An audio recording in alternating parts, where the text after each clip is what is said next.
പരിശുദ്ധമേ, അമ്മേ പരിശുദ്ധമേ, ദൈവമാതാവേ, കൃപാസനത്തിലൂടെ ഞങ്ങളുടെ ദേശത്തിനും അമ്മ മധ്യസ്ഥം തേടി തന്ന എല്ലാ അനുഗ്രഹങ്ങൾക്കും കൃപകൾക്കും ഞങ്ങളിപ്പോൾ ഹൃദയം നിറഞ്ഞ നന്ദി പറയുന്നു.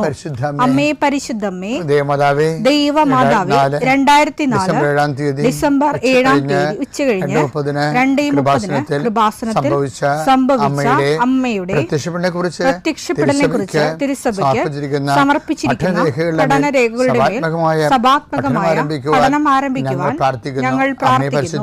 അമ്മേ പരിശുദ്ധമേ, ഭൂസ്വർലോകങ്ങളുടെ രാജ്ഞിയായ അങ്ങേയ്ക്ക് ഭൗമസംരക്ഷണത്തിനായി പ്രപഞ്ചപ്രകൃതിയെ തന്നെ തിരുസഭ പ്രതിഷ്ഠിക്കുവാൻ ഈ പ്രത്യക്ഷീകരണം വഴി ഇടയാക്കണമേ. പരിശുദ്ധമേ, ജപമാല മാതാവേ, സകല കൃപാസനം പ്രാർത്ഥനയോടും ചേർത്ത് ഞങ്ങളിപ്പോൾ പ്രാർത്ഥിക്കുന്ന ഈ കുടുംബത്തിന്റെ പ്രത്യേക നിയോഗം മക്കളെ.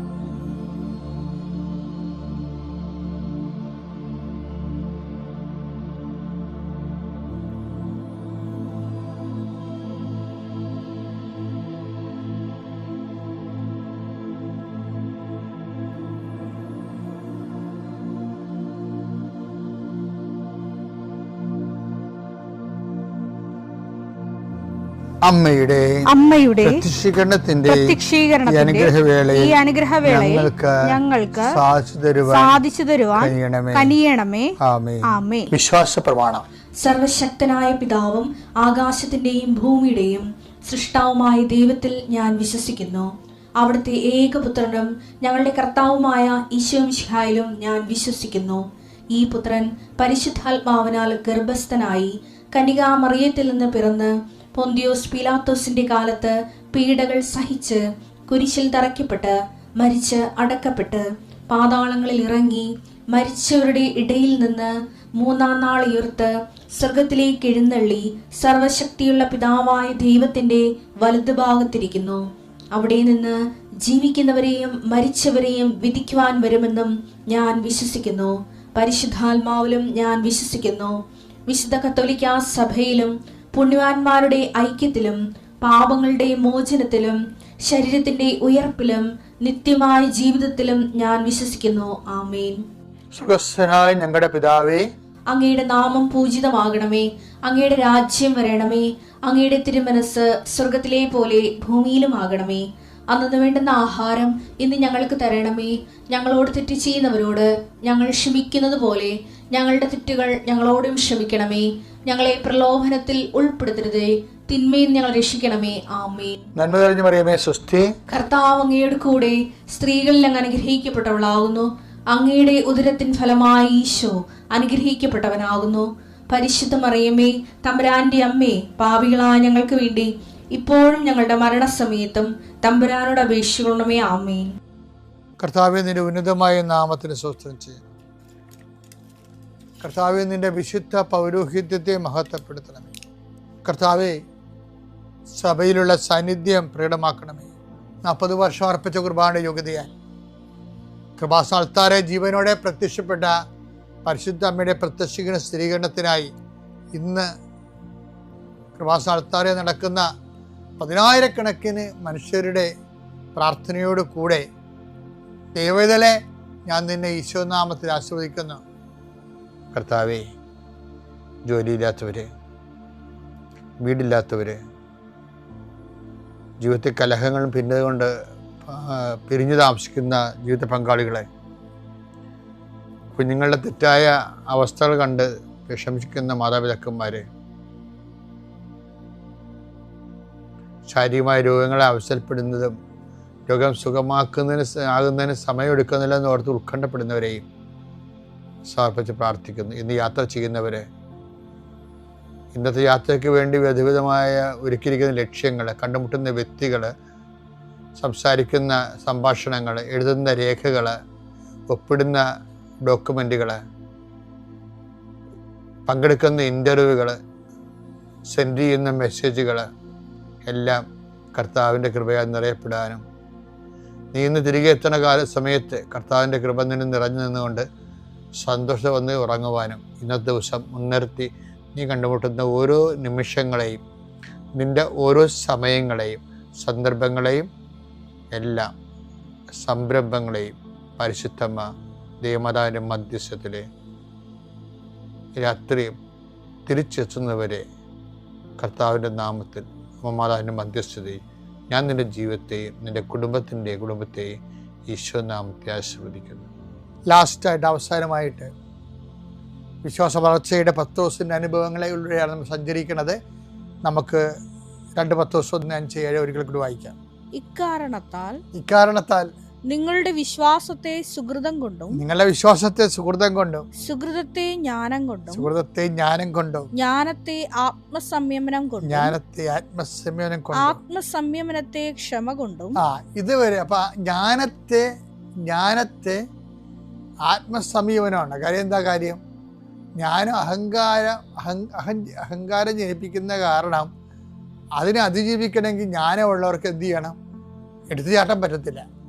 തോക്കിൻ്റെ കഥകര വീട് വെക്കരുത്. എനിക്കറിയാം, നിങ്ങൾ മിണ്ടണ്ട, ഞാൻ പറയാമെന്ന് പറയത്തില്ലേ, അതല്ല.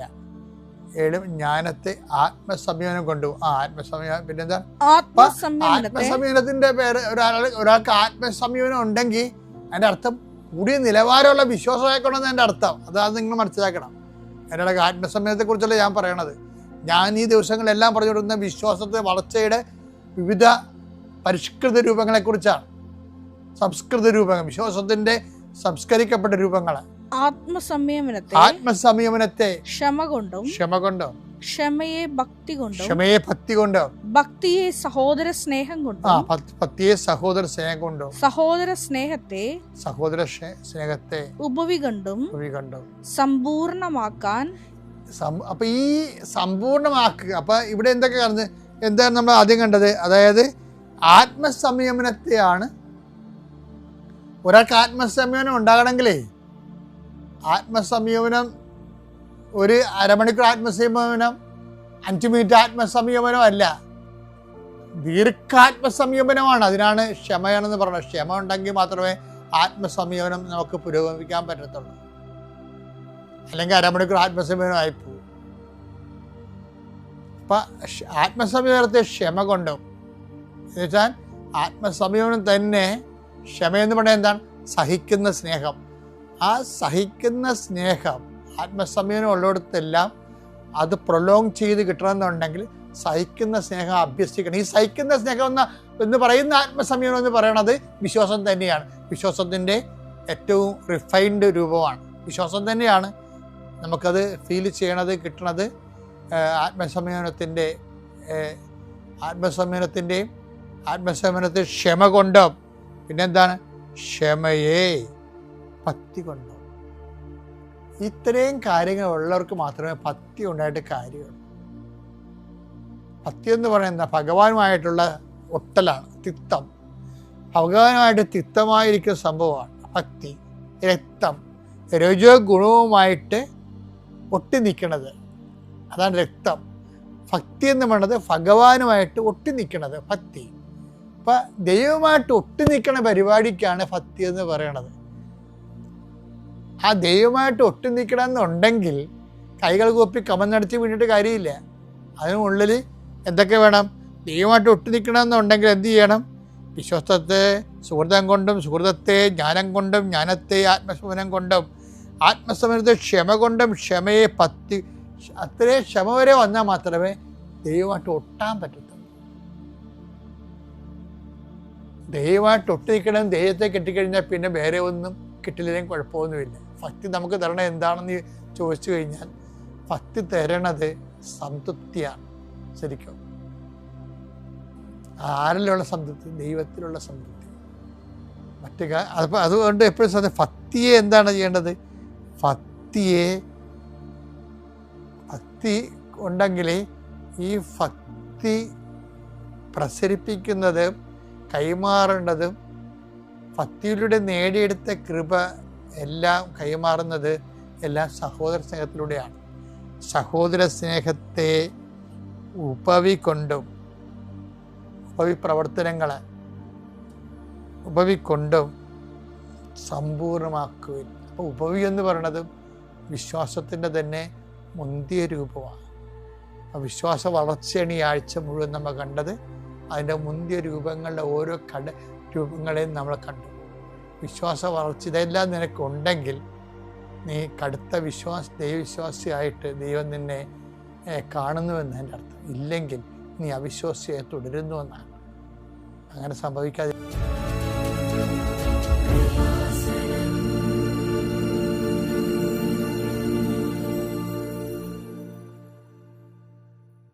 ഈശോയ്ക്കും തിരുക്കുമാരനും 1000 നന്ദി. എൻ്റെ പേര് ഡെൽമ.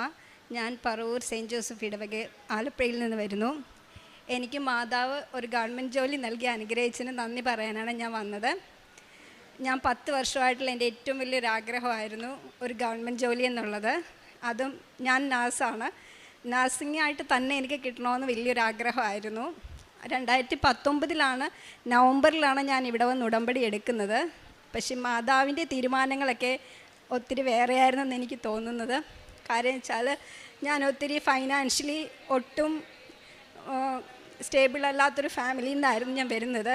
അപ്പം മാതാവിന് തോന്നിയതായിരിക്കും എന്നെ ഫൈനാൻഷ്യലി സ്റ്റേബിളാക്കിയിട്ട് എൻ്റെ ആഗ്രഹം സാധിച്ചു തരാനായിരിക്കും. ഞാൻ ഉടമ്പടി എടുത്ത ഉടനെ തന്നെ എൻ്റെ മനസ്സിൽ തോന്നി ഞാൻ GNM നേഴ്സാണ്, പോസ്റ്റ് BSc പഠിക്കണമെന്ന് എനിക്ക് തോന്നി. അങ്ങനെ ഞാൻ പോസ്റ്റ് BSc എടുത്തു.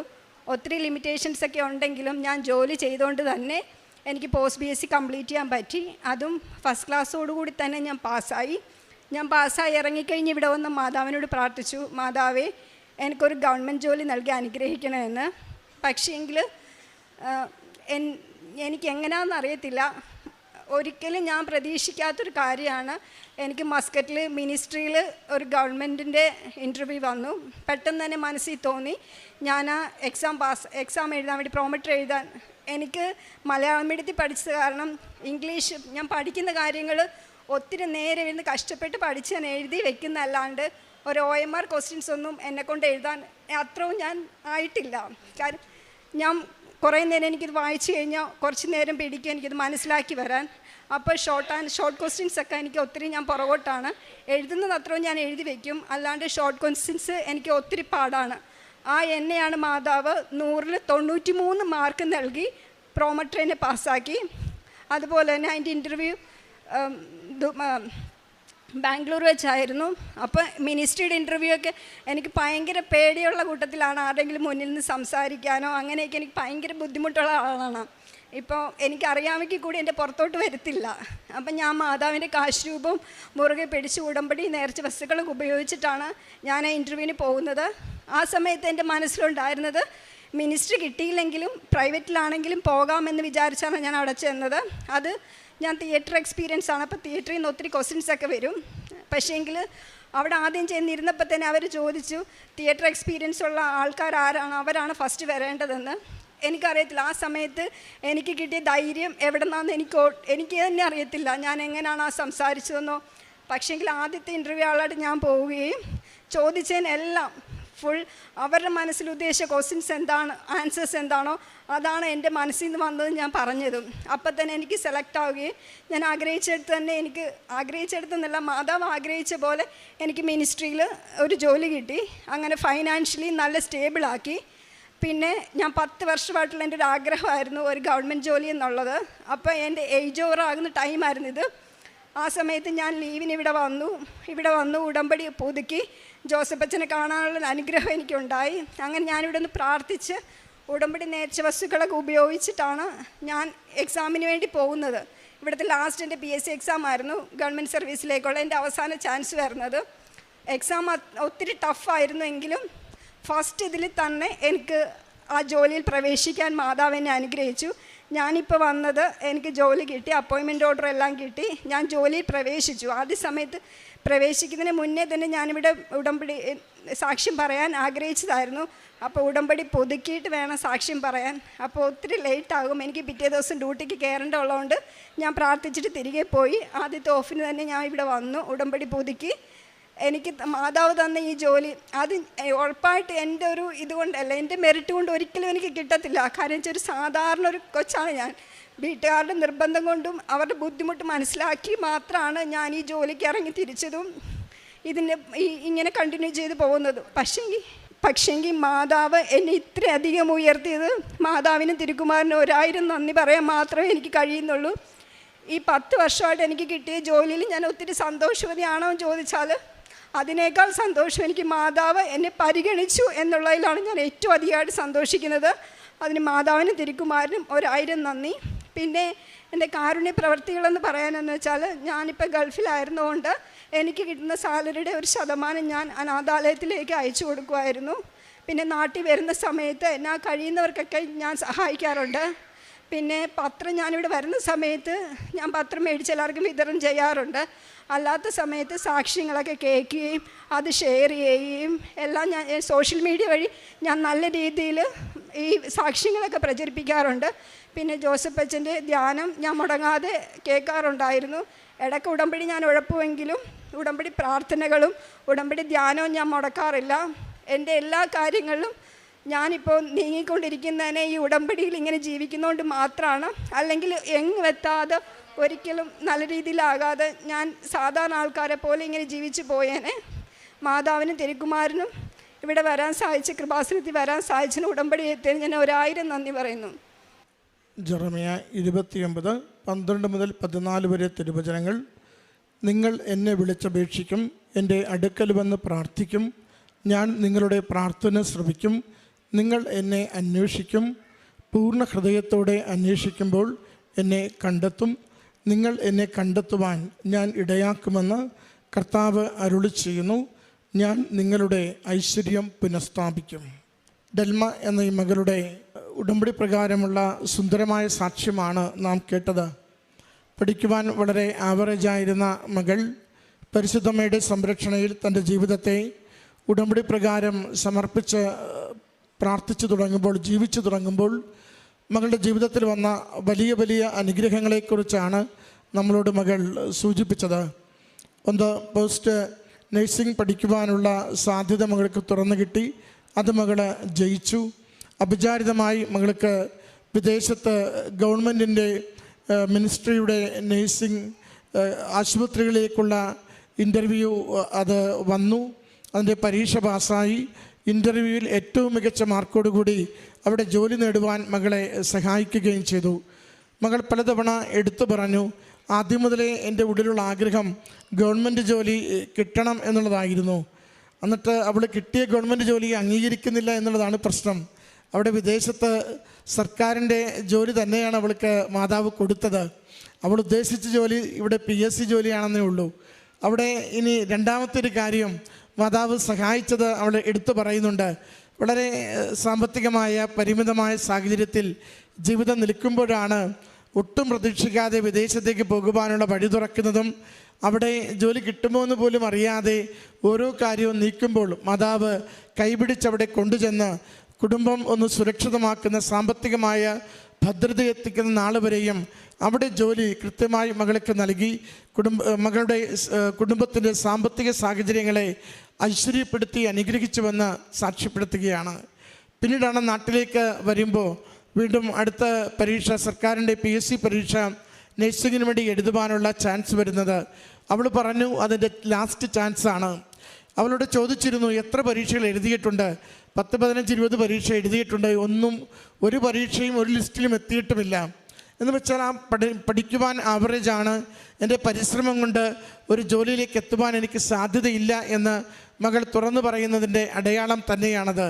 എങ്കിലും അമ്മയുടെ കരങ്ങളിലേക്ക് നിയോഗം കൊടുത്ത് അച്ഛൻ്റെ ബ്ലെസ്സിങ് വാങ്ങി ഇവിടെ ഉടമ്പടി പുതുക്കിയിട്ട് മകൾ കുറേ കൂടി തിഷ്ടമായി തന്നെ പൂർണ്ണമായി വിശുദ്ധീകരിച്ച് ജീവിതം നയിക്കുമ്പോൾ മകൾ പറയുന്നുണ്ട്, ഏറെ ക്ലേശമുള്ള പരീക്ഷയായിരുന്നെങ്കിലും അമ്മ മാതാവ് ആ പരീക്ഷയിൽ മികച്ച റാങ്കിലേക്ക് എത്തുവാനും ജോലി, സർക്കാരിൻ്റെ ജോലി മകൾക്ക് കരഗതമാക്കുവാനും ജോയിൻ ചെയ്യുവാനും ഈ നാളുകളിൽ മകളെ സഹായിച്ചുവെന്ന്, അസാധ്യമെന്ന് തോന്നുന്ന ഇടത്തേക്ക് നമ്മുടെ ജീവിതങ്ങളെ കൈപിടിച്ച് നടത്തുവാൻ നാം വളരെ താഴ്ന്നു പോകുമെന്ന് കരുതുന്ന ജീവിത സാഹചര്യങ്ങളിൽ നിന്ന് ഏറെ ഉയർത്തി നിർത്തി മറ്റുള്ളവരുടെ മുമ്പിൽ പ്രതീക്ഷയ്ക്കും സന്തോഷത്തിനും ഉപകാരമാകും വിധം നമ്മുടെ ജീവിതങ്ങളെ അഭിമാനത്തോടെ നിലനിർത്തുവാൻ എപ്പോഴും ഉടമ്പടിയിൽ അമ്മ മാതാവും ഈശോയും ശ്രദ്ധിക്കുന്നുവെന്ന് മകൾ ഈ അൾത്താരയിൽ സാക്ഷ്യപ്പെടുത്തുകയാണ്.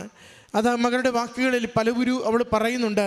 ഞാൻ ആരും അറിയാതെ ഇവിടെ സാധാരണ ജീവിതം നയിച്ചു പോകേണ്ട എന്നെ എൻ്റെ അമ്മ മാതാവ് മാത്രമാണ് ഈ കഴിഞ്ഞ വർഷങ്ങളിൽ ഞാൻ ഉടമ്പടി ഉഴപ്പിയപ്പോൾ പോലും എന്നെ കൈവിടാതെ ഓരോ സമയത്തും കൈപിടിച്ച് മുന്നോട്ട് നടത്തിക്കൊണ്ട് എനിക്ക് സാമ്പത്തികമായ ശ്രേയസ്, തൊഴിലിൽ സ്ഥിരത, ഒരു സർക്കാർ ഉദ്യോഗമെന്ന ആഗ്രഹത്തിന് പൂർത്തീകരണം എല്ലാം ആഗ്രഹിച്ചതൊക്കെ നൽകിക്കൊണ്ട് അമ്മയുടെ വിശ്വസ്ത മകളായി, ദാസിയായി ജീവിക്കുവാനുള്ള കൂടുതൽ ഉത്തരവാദിത്വം ഏൽപ്പിച്ച് ജീവിതത്തിൽ നയിക്കുന്നതെന്ന്.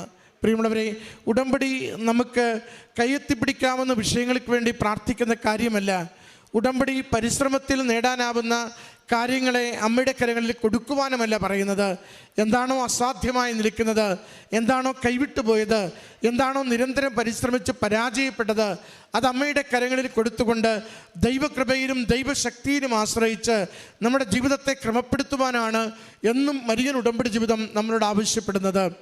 ദൈവത്തിന് ജീവിതത്തിൽ പ്രഥമ സ്ഥാനം കൊടുക്കുമ്പോൾ ദൈവം ജീവിതത്തിൽ ഇടപെട്ടുകൊണ്ട് നമുക്ക് ആവശ്യമുള്ളത് നിലനിൽക്കുന്ന അനുഗ്രഹങ്ങൾ നമുക്ക് നേടിത്തരുമെന്ന് ഉടമ്പടി ജീവിതം എപ്പോഴും നമ്മളെ ഓർമ്മപ്പെടുത്തിക്കൊണ്ടിരിക്കും. അതുകൊണ്ട് ഉടമ്പടി നമ്മളിൽ നിന്നും വലിയ കാര്യങ്ങളല്ല ആവശ്യപ്പെടുന്നത്. നമ്മൾ ദൈവത്തോട് ചോദിക്കുന്നതെല്ലാം വലിയ കാര്യങ്ങളായിരിക്കും. ഉടമ്പടി നമ്മളിൽ നിന്നും ആവശ്യപ്പെടുന്നത് നമ്മുടെ ജീവിതത്തെ എളിമയുള്ളതാക്കണം, നമ്മുടെ ജീവിതത്തെ വിശുദ്ധിയുള്ളതാക്കണം, നമ്മുടെ ജീവിതത്തോട് ദൈവത്തിന് സംസാരിക്കുവാൻ പറ്റുന്ന വിധം തെളിമയുള്ളതാക്കണം. അതിന് നമ്മളെ തയ്യാറാക്കി കൊടുക്കുമ്പോൾ അമ്മ മാതാവും ഈശോയും നമ്മുടെ ജീവിത വിഷയങ്ങൾ ഏറ്റെടുത്തുകൊണ്ട് എന്താണോ അനുഗ്രഹമായി നൽകേണ്ടത് ആ അനുഗ്രഹം തരുവാൻ ഒട്ടും അമാന്തിക്കാതെ ജീവിതത്തിനൊപ്പം ചേരും, കൂടെ നടക്കുമെന്ന് ഈ മകളുടെ സാക്ഷ്യം നമ്മളോട് പങ്കുവയ്ക്കുന്നു. മകൾക്ക് ലഭിച്ച ശ്രേയസ്സിന്, ജോലിക്ക്, ദൈവിക സംരക്ഷണത്തിന് അമ്മ മാതാവിനും ഈശോയ്ക്ക് നന്ദി പറഞ്ഞുകൊണ്ട് ദൈവനാമത്തിന് മാത്രം ഉണ്ടായിരിക്കട്ടെ. എൻ്റെ പേര് ജോസ്. ഞാൻ തൃശ്ശൂർ ജില്ലയിലെ മണ്ണമ്പേട്ടയിൽ നിന്ന് വരുന്നു. ഞാൻ ജോലി ചെയ്തത് ഗൾഫിലാണ്, ഒരു റിഫൈനറിൽ. ഞാൻ ഉടമ്പടി എടുക്കാനുണ്ടായ സാഹചര്യം എനിക്ക് നല്ലൊരു ജോലി ലഭിക്കുന്നതിന് വേണ്ടിയിട്ടായിരുന്നു. ഞാൻ ഉടമ്പടി എടുത്തത് 19/4/2023 ഞാൻ കൊറോണ സമയത്ത് എൻ്റെ ജോലി നഷ്ടപ്പെട്ടിരുന്നു. ഞാനൊരു 1.25 കൊല്ലത്തോളം ഞാൻ ഇവിടെ ജോലിയില്ലാതെ നാട്ടിൽ പല ഇൻ്റർവ്യൂകൾ അറ്റൻഡ് ചെയ്തു. പക്ഷേ ഒന്നും എനിക്ക് ലഭിക്കുന്നുണ്ടായില്ല. പല കാരണങ്ങൾ കൊണ്ട്. ഒന്ന്, എൻ്റെ ഏജ് 3 ഓവറായിരുന്നു, 50+ ഉണ്ടായിരുന്നു എൻ്റെ ഏജ്. അതുകൊണ്ട് പലരും പറഞ്ഞിരുന്നു ജോലി ലഭിക്കാൻ സാധ്യത കുറവാണെന്ന്. പക്ഷേ എൻ്റെ വൈഫ് മുന്നേ ഇവിടെ ഉടമ്പടി എടുത്തിരുന്നു. എന്നോട് പല പ്രാവശ്യം പറഞ്ഞിട്ടുണ്ടായിരുന്നു വന്ന് ഉടമ്പടി എടുക്ക്, അപ്പോൾ ജോലി ലഭിക്കും എന്നുള്ളത്. പക്ഷേ ഞാൻ എൻ്റെ ഒരു വിശ്വാസം, എൻ്റെ ഒരു കൺസെപ്റ്റും മാതാവും ദൈവവും നമ്മുടെ എല്ലാ പണികളിലുണ്ട്. നമ്മൾ ഇവിടെ പ്രത്യേകിച്ച് ഇവിടെ വന്നിട്ട് നമ്മൾ ഉടമ്പടി എടുക്കേണ്ട ആവശ്യം ഇല്ല എന്നുള്ളതായിരുന്നു എൻ്റെ ഒരു ചിന്താഗതി. പക്ഷേ ഇൻ്റർവ്യൂ ഒന്നും വിളിക്കാണ്ടായപ്പോൾ ഞാൻ പിന്നെ ഇവിടെ വന്ന് പ്രാർത്ഥിക്കുകയും വൈഫിനൂടെ വരികയും ഇവിടെ വന്ന് പ്രാർത്ഥിക്കുകയും ചെയ്തു. ഞാനിവിടെ വന്ന് പ്രാർത്ഥിച്ച് സെയിം ടൈം ഞാനിവിടെ പുറത്തേക്ക് കടന്ന സമയത്ത് തന്നെ എനിക്കൊരു കോള് കിട്ടി. നിങ്ങളുടെ ഇൻ്റർവ്യൂ സെലക്റ്റഡ് ആണ്, നിങ്ങൾക്ക് താല്പര്യം ഉണ്ടെന്നുണ്ടെങ്കിൽ ജോയിൻ ചെയ്യാമെന്ന് പറഞ്ഞിട്ട് നല്ലൊരു സാലറി പാക്കേജാണ് അവർ ഓഫർ ചെയ്തത്. അങ്ങനെ അതൊരു വലിയൊരു അനുഗ്രഹമായിട്ട് കരുതുന്നു ഞാൻ. അതുപോലെ തന്നെ ആ സാലറി നല്ല സാലറി ഉണ്ടായിരുന്നു. അത് കഴിഞ്ഞ് അവിടെ പോയി അവിടെ ഞങ്ങളുടെ പൊസിഷനിൽ ഞങ്ങൾക്കൊരു അവരൊരു ചെറിയൊരു പ്രശ്നം ഉണ്ടായിരുന്നു. ഞങ്ങൾ പറഞ്ഞ പൊസിഷനിലല്ല അവിടെ ചെന്നപ്പോൾ അവർ ഞങ്ങൾക്ക് തന്നത്. ഞങ്ങൾ ടെക്നിക്കൽ ഇതിലായിരുന്നു ഞങ്ങളെ ഓഫർ ചെയ്തിരുന്നത്. അവിടെ ചെന്നപ്പോൾ അത് റിലീവർ പോസ്റ്റിലാണ് അവർ തന്നിരുന്നത്. അപ്പോൾ ഞങ്ങൾ പലപ്പോഴും പറഞ്ഞു അത് നിങ്ങൾ ഇൻ്റർവ്യൂ ചെയ്തത് ടെക്നിക്കൽ പോസ്റ്റിലാണ്, റിലീവർ പോസ്റ്റിലല്ല. അപ്പോൾ അവർ പറഞ്ഞത് റിലീവർ പോസ്റ്റ് ഇപ്പോൾ ഉള്ളൂ, അത് ഇത് കഴിഞ്ഞിട്ട് ഇനി അത് ടെക്നിക്കൽ പോസ്റ്റ് വരുള്ളൂ എന്ന് പറഞ്ഞു. ഞാനത് കഴിഞ്ഞിട്ട് 1 വർഷം കഴിഞ്ഞിട്ട് ഇവിടെ വന്നു. ഞാനിവിടെ വന്ന് ഉടമ്പടി പുതുക്കി. സെയിം ആ ഒരു മാസം തന്നെ ഞാൻ പിന്നെ ഒന്നും പറഞ്ഞിരുന്നില്ല. ഞാനിവിടെ നാട്ടിലായിരുന്നു. ഞാൻ തിരിച്ചു ചെന്നപ്പോൾ എന്നോട് പറഞ്ഞത് നിങ്ങളുടെ എല്ലാവരുടെയും പൊസിഷൻ ചേഞ്ച് ആയിട്ടുണ്ട്, സാലറി ഓഫറെല്ലാം പഴയ ഇതിലേക്ക് അതിലും നല്ല സാലറി ഓഫർ പുതുക്കി കിട്ടി. അതുപോലെ അത് എന്നോട് ഞാൻ ചെന്നപ്പോൾ എന്നോട് സൂപ്പർവൈസർ പറഞ്ഞത് നിൻ്റെ ഒരു ആളുടെ ഇതുകൊണ്ടാണ് മറ്റുള്ളവർക്കും അത് ഉപകാരമായതെന്നുള്ളതാണ് എന്നോട് പറഞ്ഞത്. അപ്പോൾ ഞാൻ വിചാരിക്കുന്നത് ഞാൻ എന്നാണോ അവിടെ സാലറി ഉടമ്പടി പുതുക്കാൻ വന്നത് ആ സെയിം മന്തിലാണ് അവിടെ ഞങ്ങളുടെ പൊസിഷനെല്ലാം ചേഞ്ച് ആയത്, സാലറി ഇൻക്രീസായി കിട്ടി. അതുപോലെ തന്നെ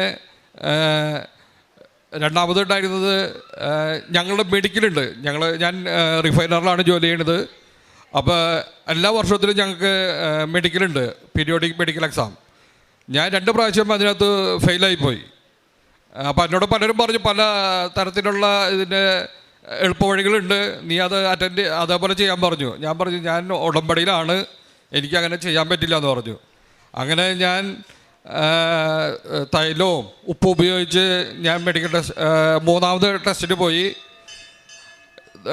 ഭാഗ്യം എന്ന് പറയട്ടെ അത് പാസ്സായി. അപ്പോൾ എന്നോട് ഡോക്ടർ ചോദിച്ചു ഇതെങ്ങനെയാണ് പാസ്സായെന്നുള്ളത്. അപ്പോൾ ഞാൻ പറഞ്ഞു എനിക്കറിയില്ല, അത് ദൈവത്തിൻ്റെ അനുഗ്രഹമായിരിക്കും എന്ന് പറഞ്ഞു. അയാളങ്ങനെ ഓക്കെ എന്ന് പറഞ്ഞു പോയി. പക്ഷെ എനിക്കറിയായിരുന്നു അത് ഇവിടെ വന്ന ഉടമ്പടി എടുത്ത് എൻ്റെ നമ്മൾ ഉപയോഗിച്ച തേനും ഉപ്പും തൈലത്തിൻ്റെയും സംരക്ഷണമായിരുന്നു എന്നുള്ളത്. അതുപോലെ തന്നെ ഞങ്ങൾക്കൊരു ആഗ്രഹം ഉണ്ടായിരുന്നു നല്ലൊരു വീട് പണിയണം. അപ്പോൾ അതിന് വേണ്ടിയിട്ട് കുറച്ച് കാലങ്ങളായി ഞങ്ങൾ പരിശ്രമിക്കുന്നത് നല്ലൊരു വീട് പണിയണം എന്നുള്ളത്. അപ്പോൾ ഞങ്ങൾ സാമ്പത്തികമായിട്ട് വലിയ പ്രശ്നങ്ങളില്ല, പക്ഷേ എന്നാലും നല്ലൊരു വീട് പണിയുമ്പോൾ അതിൻ്റേതായിട്ടുള്ള ചില ബുദ്ധിമുട്ടുകളൊക്കെ ഉണ്ട്. അപ്പോൾ 2 പ്ലോട്ടുണ്ട് എനിക്ക്. അപ്പോൾ അത് വിറ്റ് നമുക്ക് അതിൻ്റെ എല്ലാ സാമ്പത്തിക പ്രശ്നങ്ങളും തീരും എന്നുള്ളതായിരുന്നു എൻ്റെ ഒരു കൺസെപ്റ്റ്. ഞങ്ങൾ വിൽക്കാൻ ശ്രമിക്കുമ്പോൾ നമ്മൾ പ്രതീക്ഷിക്കുന്ന വില കിട്ടണില്ല. അങ്ങനെ വൈഫും ഞാനും കൂടി 2 സ്ഥലത്തും കൊണ്ടുപോയിട്ട് ഉപ്പും തൈലവും ഇട്ട് പ്രാർത്ഥിച്ചു.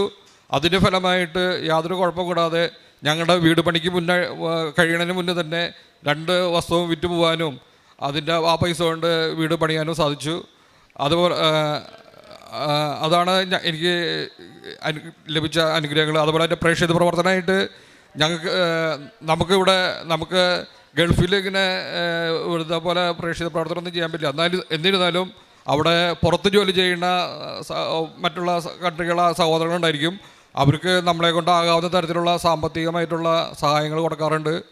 അതുപോലെ തന്നെ പള്ളിയിൽ ചില പറ്റാവുന്ന സമയങ്ങളിൽ എന്നെ കൊണ്ട് സാധിക്കാവുന്ന സമയങ്ങളെല്ലാം പോയി സഹായിക്കാറുണ്ട്, പള്ളി ക്ലീൻ ചെയ്യാനും മറ്റുള്ള കാര്യത്തിനൊക്കെ ആയിട്ട്. അതുപോലെ പ്രേക്ഷിത പ്രവർത്തനമായിട്ട് ഇവിടുത്തെ പത്രം നാട്ടിലും അതുപോലെ തന്നെ ഗൾഫിലും കൊണ്ടുപോയി കൊടുക്കാറുണ്ട്.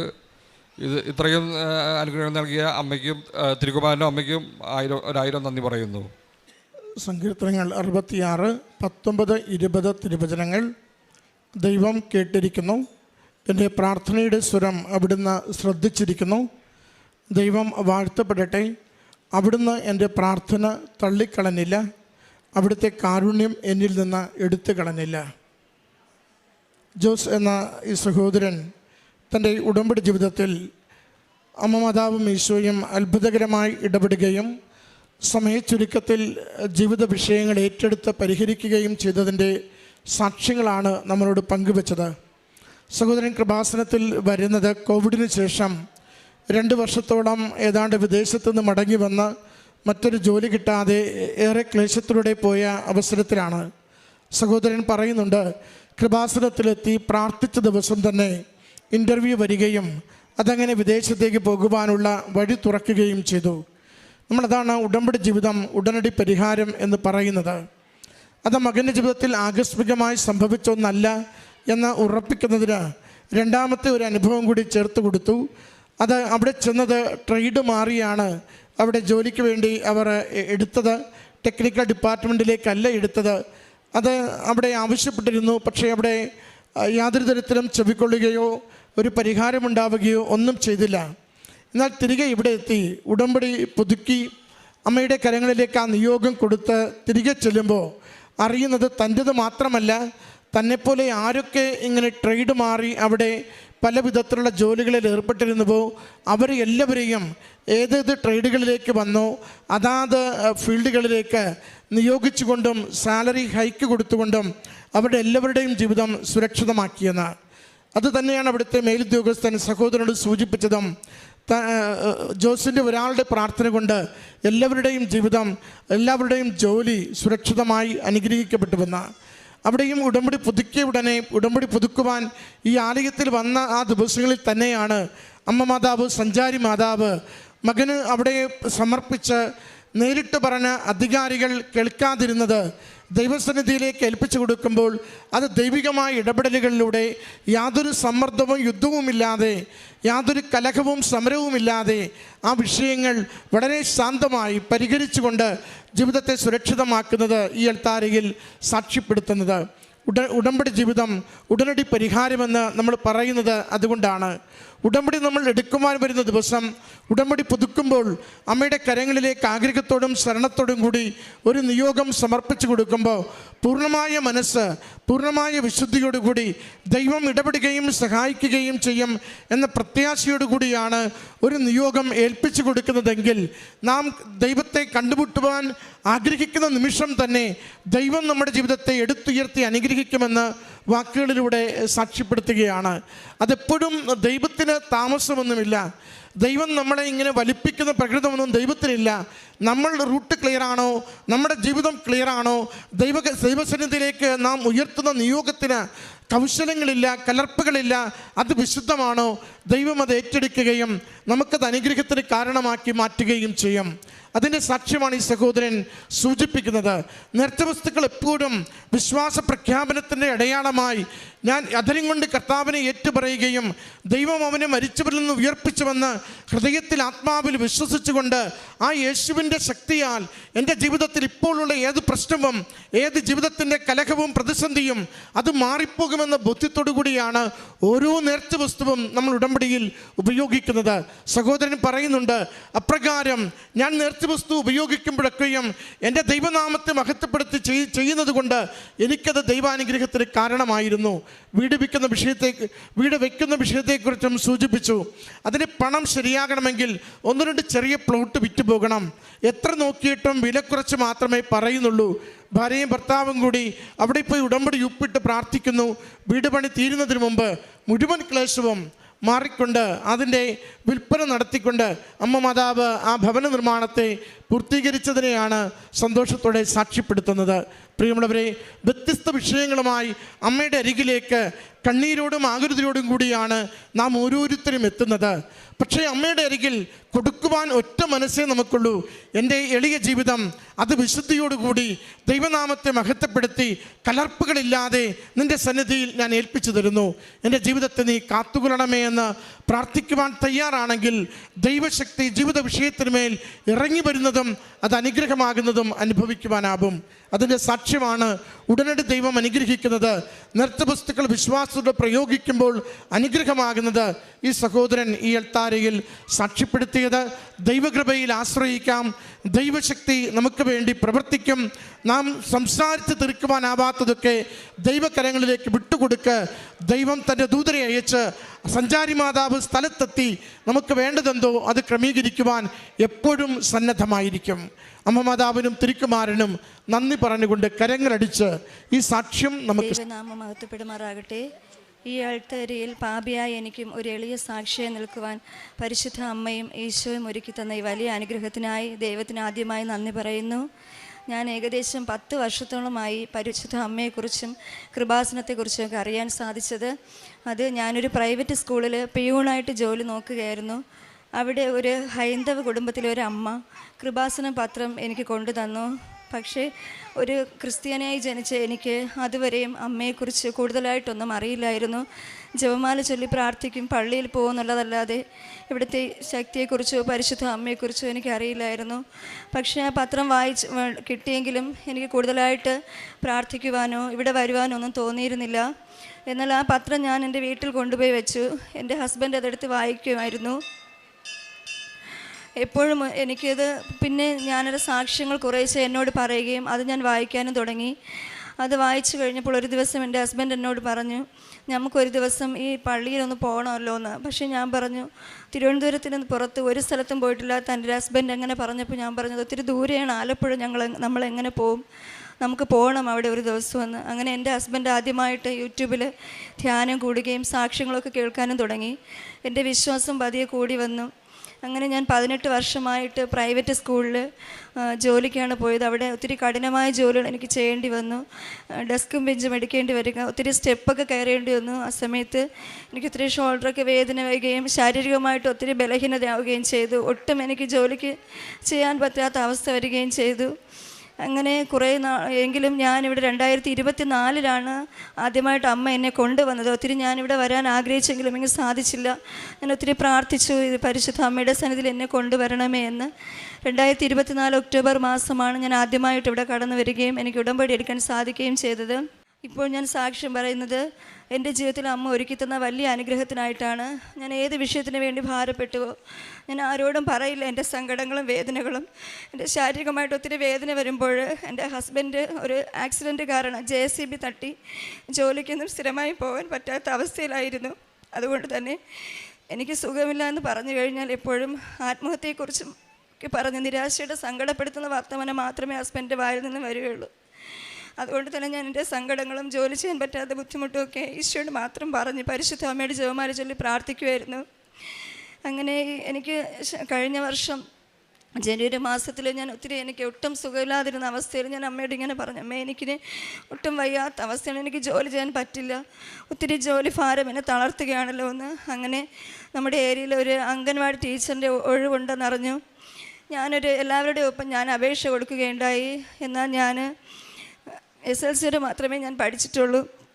അതിൻ്റേതായിട്ടുള്ള ക്വാളിഫിക്കേഷനോ അതുപോലെ തന്നെ എക്സ്പീരിയൻസോ ഒന്നും എനിക്കില്ലായിരുന്നു. ഞാൻ യൂട്യൂബിൽ ക്ലാസ് കാണുകയും അംഗൻവാടി ടീച്ചറിൻ്റെ ഒഴിവിലേക്ക് അപേക്ഷ കൊടുക്കുകയും ഇൻ്റർവ്യൂവിൻ്റെ അമ്മയിൽ മാത്രം ആശ്രയിച്ചുകൊണ്ട് കാശ് രൂപം പിടിച്ചിട്ടാണ് ഞാൻ ഇൻ്റർവ്യൂവിന് അറ്റൻഡ് ചെയ്തത്. എല്ലാ ചോദ്യത്തിനും എനിക്ക് ആൻസർ പറയാൻ സാധിച്ചു. എവിടെയെന്ന് അറിയില്ല, എനിക്ക് വല്ലാത്ത ധൈര്യമായിരുന്നു. അമ്മ തന്നെയാണ് എനിക്ക് വേണ്ടി ആ ഇൻ്റർവ്യൂ അറ്റൻഡ് ചെയ്ത് ഞാൻ എന്നും വിശ്വസിക്കുന്നു. കാരണം ഞാൻ അപേക്ഷിച്ചതിൻ്റെ അന്ന് എനിക്ക് ഇൻ്റർവ്യൂവിന് വന്നതിൻ്റെ അന്ന് എല്ലാ ദിവസവും എൻ്റെ രാവിലെ പ്രത്യക്ഷീകരണ പ്രാർത്ഥന പറയുമായിരുന്നു. ഒരു ദിവസം ഞാനിങ്ങനെ പ്രത്യക്ഷീകരണ പ്രാർത്ഥന പറഞ്ഞിട്ട് ഞാനിങ്ങനെ ഇങ്ങനെ പ്രാർത്ഥിച്ചുകൊണ്ടിരിക്കുന്ന സമയത്ത് ഞാനിങ്ങനെ ഒരു ദർശനം പോലെ കാണുകയാണ്. ഞാൻ ഒരു സ്ഥലത്തിങ്ങനെ പോയി ഞാൻ അവിടെ പറയുകയാണ്, എനിക്കിങ്ങനെ ഒരു അംഗൻവാടിയിൽ എനിക്ക് ജോലി കിട്ടുകയും ഇങ്ങനെ നിങ്ങളുടെ ഒരു ഇവിടെ ഒരു ഈ ദേശത്തിൽ വരികാൻ സാധിക്കുകയും ചെയ്തതിന് ഞാൻ ഒത്തിരി അഭിമാനം കൊള്ളുന്നു എന്നൊക്കെ പറഞ്ഞ് എൻ്റെ മനസ്സിലിങ്ങനെ ഒരു ദിവസം ഞാനൊരു ദർശനം പോലെ കണ്ടു. ഒട്ടും പ്രതീക്ഷിക്കാതെ അന്ന് ഉച്ചയ്ക്ക് പോസ്റ്റ്മാൻ എൻ്റെ കയ്യിൽ ഇൻ്റർവ്യൂവിൻ്റെ കാർഡ് കൊണ്ട് തരികയുണ്ടായി. ആ ഇൻ്റർവ്യൂ അമ്മ എനിക്ക് വേണ്ടി അറ്റൻഡ് ചെയ്തു. അതിലെനിക്ക് റാങ്ക് ലിസ്റ്റ് വന്നപ്പോൾ 3ാമത്തെ റാങ്ക് ലഭിച്ചു. വെറും ഒരു പിയൂണായിരുന്ന ഒരു സ്വീപ്പറായിരുന്നു എന്നെ അംഗൻവാടി ടീച്ചറായിട്ട് എൻ്റെ മാതാവിനെ ഉയർത്തി. എൻ്റെ ജീവിതത്തിൽ ഇത്രയും വലിയ അനുഗ്രഹത്തിലുള്ള മാതാവിന് നന്ദി പറയുന്നു. അതുപോലെ ഞാൻ ഇവിടുത്തെ ഉടമ്പടി വസ്തുക്കളും നേർച്ച ഒലിവെണ്ണ, മാതാവിൻ്റെ ഉടമ്പടി തൈലം, കാശ് രൂപം, നേർച്ച, ഉപ്പ്, തേനൊക്കെ ഉപയോഗിച്ച് വരുന്നു. ഏതവസ്ഥയിലായാലും അതുപോലെ എൻ്റെ ഒരു ദിവസം ഞാനിങ്ങനെ ചോറ് വടിക്കുന്ന സമയത്ത് എൻ്റെ കയ്യിലൂടെ അടപ്പിളകി എൻ്റെ കൈ ഫുള്ളും പൊള്ളി. ഞാൻ ഒരു മരുന്നും ഉപയോഗിച്ചില്ല. ആ ഉടമ്പടി തൈലം ഇട്ട് പൂശുകയും എൻ്റെ കൈ അമ്മയുടെ ആ ഉടമ്പടി കാശ് രൂപം വെച്ച് പ്രാർത്ഥിക്കുകയും ചെയ്തു. ഒരു പാടുപോലും ഇല്ലാതെ, എനിക്ക് ഒരു മുറിവോ ഒന്നും വരാതെ ആ പൊള്ളൽ ആശുപത്രിയിൽ പോവുകയോ മരുന്നിടുകയോ ഒന്നും ചെയ്യാതെ ആ മുറിവിനെ മാതാവ് എനിക്ക് മായ്ച്ചു തന്നു. ഇത്രയും വലിയ അനുഗ്രഹം ചെയ്ത് മാതാവിന് നന്ദി പറയുന്നു. അടുത്തതായിട്ട് ഞാൻ സാക്ഷ്യം പറയുന്നത് എൻ്റെ മകൾക്ക് വേണ്ടിയാണ്. അവൾക്ക് വിവാഹശേഷം കുഞ്ഞുങ്ങളില്ലാതെ വന്നപ്പോൾ ഞങ്ങൾ ഡോക്ടറെ പോയി കണ്ടു. അപ്പോൾ അവൾക്ക് PCODയുടെ പ്രശ്നം, ഷുഗർ, തൈറോയ്ഡ്, ഇങ്ങനെ കുറേ രോഗങ്ങളുണ്ടെന്നറിഞ്ഞു. ഈ അവസരത്തിൽ ഒരു കുഞ്ഞിനെ കിട്ടിയാൽ കുഞ്ഞിന് ഒത്തിരി വൈകല്യങ്ങളുണ്ടാകുമെന്നും അതുകൊണ്ട് തന്നെ ബുദ്ധിമുട്ടാണെന്നും പറഞ്ഞു. ഞങ്ങളങ്ങനെ ഞങ്ങളുടെ കുഞ്ഞിൻ്റെ രോഗസൗഖ്യത്തിന് വേണ്ടി പ്രാർത്ഥിക്കുകയും ഈശോ ആഗ്രഹിക്കുന്ന സമയത്ത് യാതൊരു ചികിത്സയുമില്ലാതെ ഒരു കുഞ്ഞിനെ തരണമേ എന്ന് പ്രാർത്ഥിക്കുകയും ചെയ്തു. എൻ്റെ ഉടമ്പടി വിഷയത്തിൽ ഞാൻ രണ്ടാമത്തെ വിഷയമായിട്ടാണ് ഈ വിഷയം എഴുതിയിട്ടത്. പ്രതീക്ഷിക്കാത്തൊരു സമയത്ത് എൻ്റെ മകൾക്ക് ഇവിടെ ആലപ്പുഴയിൽ ഒരു ഇൻ്റർവ്യൂവിന് കടന്നു വരുന്ന സമയത്ത് ഇവിടെ പരിശുദ്ധ അമ്മയുടെ സന്നിധിയിൽ നിന്ന് പ്രാർത്ഥിക്കാൻ സാധിച്ചു. അത് കഴിഞ്ഞ് 2 മാസം കഴിഞ്ഞപ്പോഴേക്ക് ഞങ്ങളുടെ കുഞ്ഞിന് യാതൊരു ചികിത്സയുമില്ലാതെ തന്നെ ഞങ്ങളുടെ മകൾ പ്രഗ്നൻ്റ് ആവുകയും പൂർണ്ണ ആരോഗ്യത്തോടെ ഒത്തിരിയേറെ ടെസ്റ്റുകൾ അവൾ ഗർഭിണിയായിരുന്ന സമയത്ത് ഡോക്ടർ പറഞ്ഞു ഒത്തിരി റിസ്ക്കാണ്, ഹൈ റിസ്ക്കിലാണ് അവളെ കാണിച്ചത്. ഒരുപാട് ടെസ്റ്റുകൾ അമ്മയ്ക്കും കുഞ്ഞിനും ആവശ്യമായിട്ട് വന്നു. പക്ഷേ ഓരോ ചികിത്സയ്ക്ക് പോകുമ്പോഴും കാശ് രൂപം വെച്ച് ഒത്തിരി പ്രാർത്ഥിച്ചുകൊണ്ടിരിക്കുകയായിരുന്നു. ഉടമ്പടി വസ്തുക്കളൊക്കെയും അവൾ ഉപയോഗിക്കുകയും ഹോസ്പിറ്റലിൽ പോകുന്ന സമയത്ത് അമ്മയോട് പ്രാർത്ഥിക്കുകയും ചെയ്തിരുന്നു. യാതൊരു ടെസ്റ്റിലും ഞങ്ങളുടെ കുഞ്ഞിന് യാതൊരു കുഴപ്പവും ഉണ്ടായിരുന്നില്ല. പൂർണ്ണ ആരോഗ്യത്തോടെ ഒരു കുഞ്ഞിനെ ഞങ്ങൾക്ക് ദൈവം ദാനമായ ഒരു ആൺകുഞ്ഞിനെ തന്ന് അനുഗ്രഹിക്കുകയും ചെയ്തു. കുഞ്ഞിനെ ലഭിച്ചെങ്കിലും കുഞ്ഞിൻ്റെ ശരീരത്തിലെ മഞ്ഞയുടെ അളവ് കൂടി വന്നു. അമ്മയുടെ പാല് കുടിക്കുന്നതിനനുസരിച്ച് കുഞ്ഞിൻ്റെ ശരീരത്തിലെ മഞ്ഞയുടെ അളവ് കൂടി വരികയും ബ്ലഡ് ഗ്രൂപ്പുകൾ തമ്മിൽ വ്യത്യാസമുണ്ടായിരുന്നു അമ്മയ്ക്കും കുഞ്ഞിനും തമ്മിൽ. അതുകൊണ്ട് തന്നെ മഞ്ഞയുടെ അളവ് കുഞ്ഞിൻ്റെ ശരീരത്തിൽ കൂടി വരികയും ചെയ്തപ്പോൾ ഡോക്ടർ പറഞ്ഞു കുഞ്ഞിൻ്റെ ശരീരത്തിൽ മഞ്ഞയുടെ അളവ് ക്രമാതീതമായി വർദ്ധിക്കുന്നതുകൊണ്ട് തന്നെ തൽക്കാലത്തേക്ക് അമ്മയുടെ പാല് കൊടുക്കണ്ട എന്നും, അതുപോലെ തന്നെ ഇനി ഒരു ടെസ്റ്റ് ചെയ്യുന്ന സമയത്ത് ഈ മഞ്ഞയുടെ അളവ് ഇതുപോലെ നിൽക്കുകയാണെങ്കിൽ കുഞ്ഞിൻ്റെ ശരീരത്തിലെ ബ്ലഡ് കംപ്ലീറ്റ് മാറ്റി പുതിയ ബ്ലഡ് അടയ്ക്കേണ്ടി വരികയും ചെയ്യുമെന്ന് പറഞ്ഞു. ആ രാത്രി മുഴുവനും ഞങ്ങളുടെ കുഞ്ഞിനെ ഐസിയിലേക്ക് പ്രവേശിപ്പിച്ചു. ഞങ്ങളെല്ലാവരും ഒത്തിരി കരഞ്ഞ് പ്രാർത്ഥിച്ചുകൊണ്ടിരുന്നു.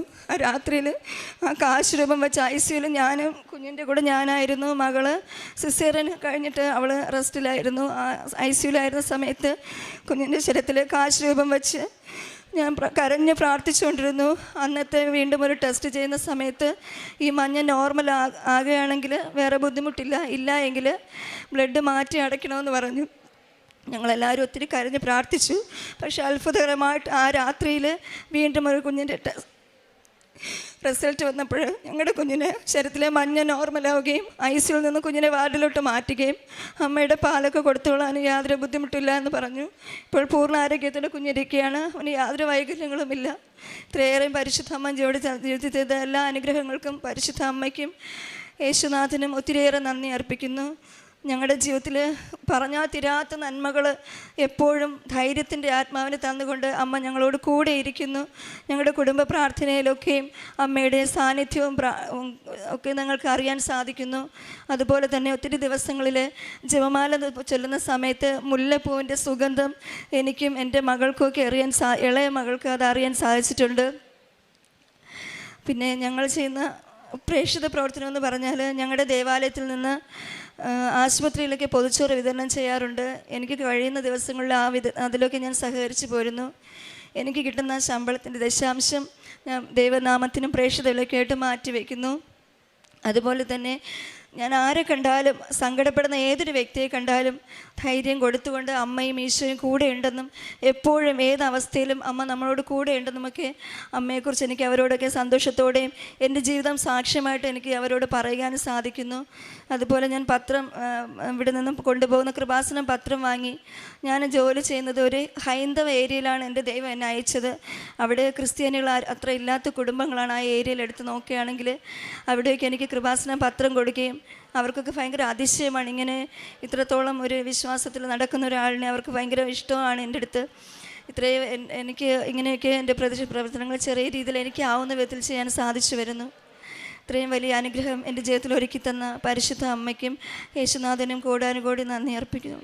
1 ദിനവൃത്താന്തം 5:20 ദൈവത്തിൽ വിശ്വാസമർപ്പിക്കുകയും അവിടുത്തെ വിളിച്ചപേക്ഷിക്കുകയും ചെയ്തപ്പോൾ അവിടുന്ന് അവരുടെ പ്രാർത്ഥന കേട്ടു. ബിന്ദു എന്ന ഈ സഹോദരിയുടെ ഉടമ്പടി ജീവിതാനുഭവ സാക്ഷ്യങ്ങളാണ് നാം കേട്ടത്.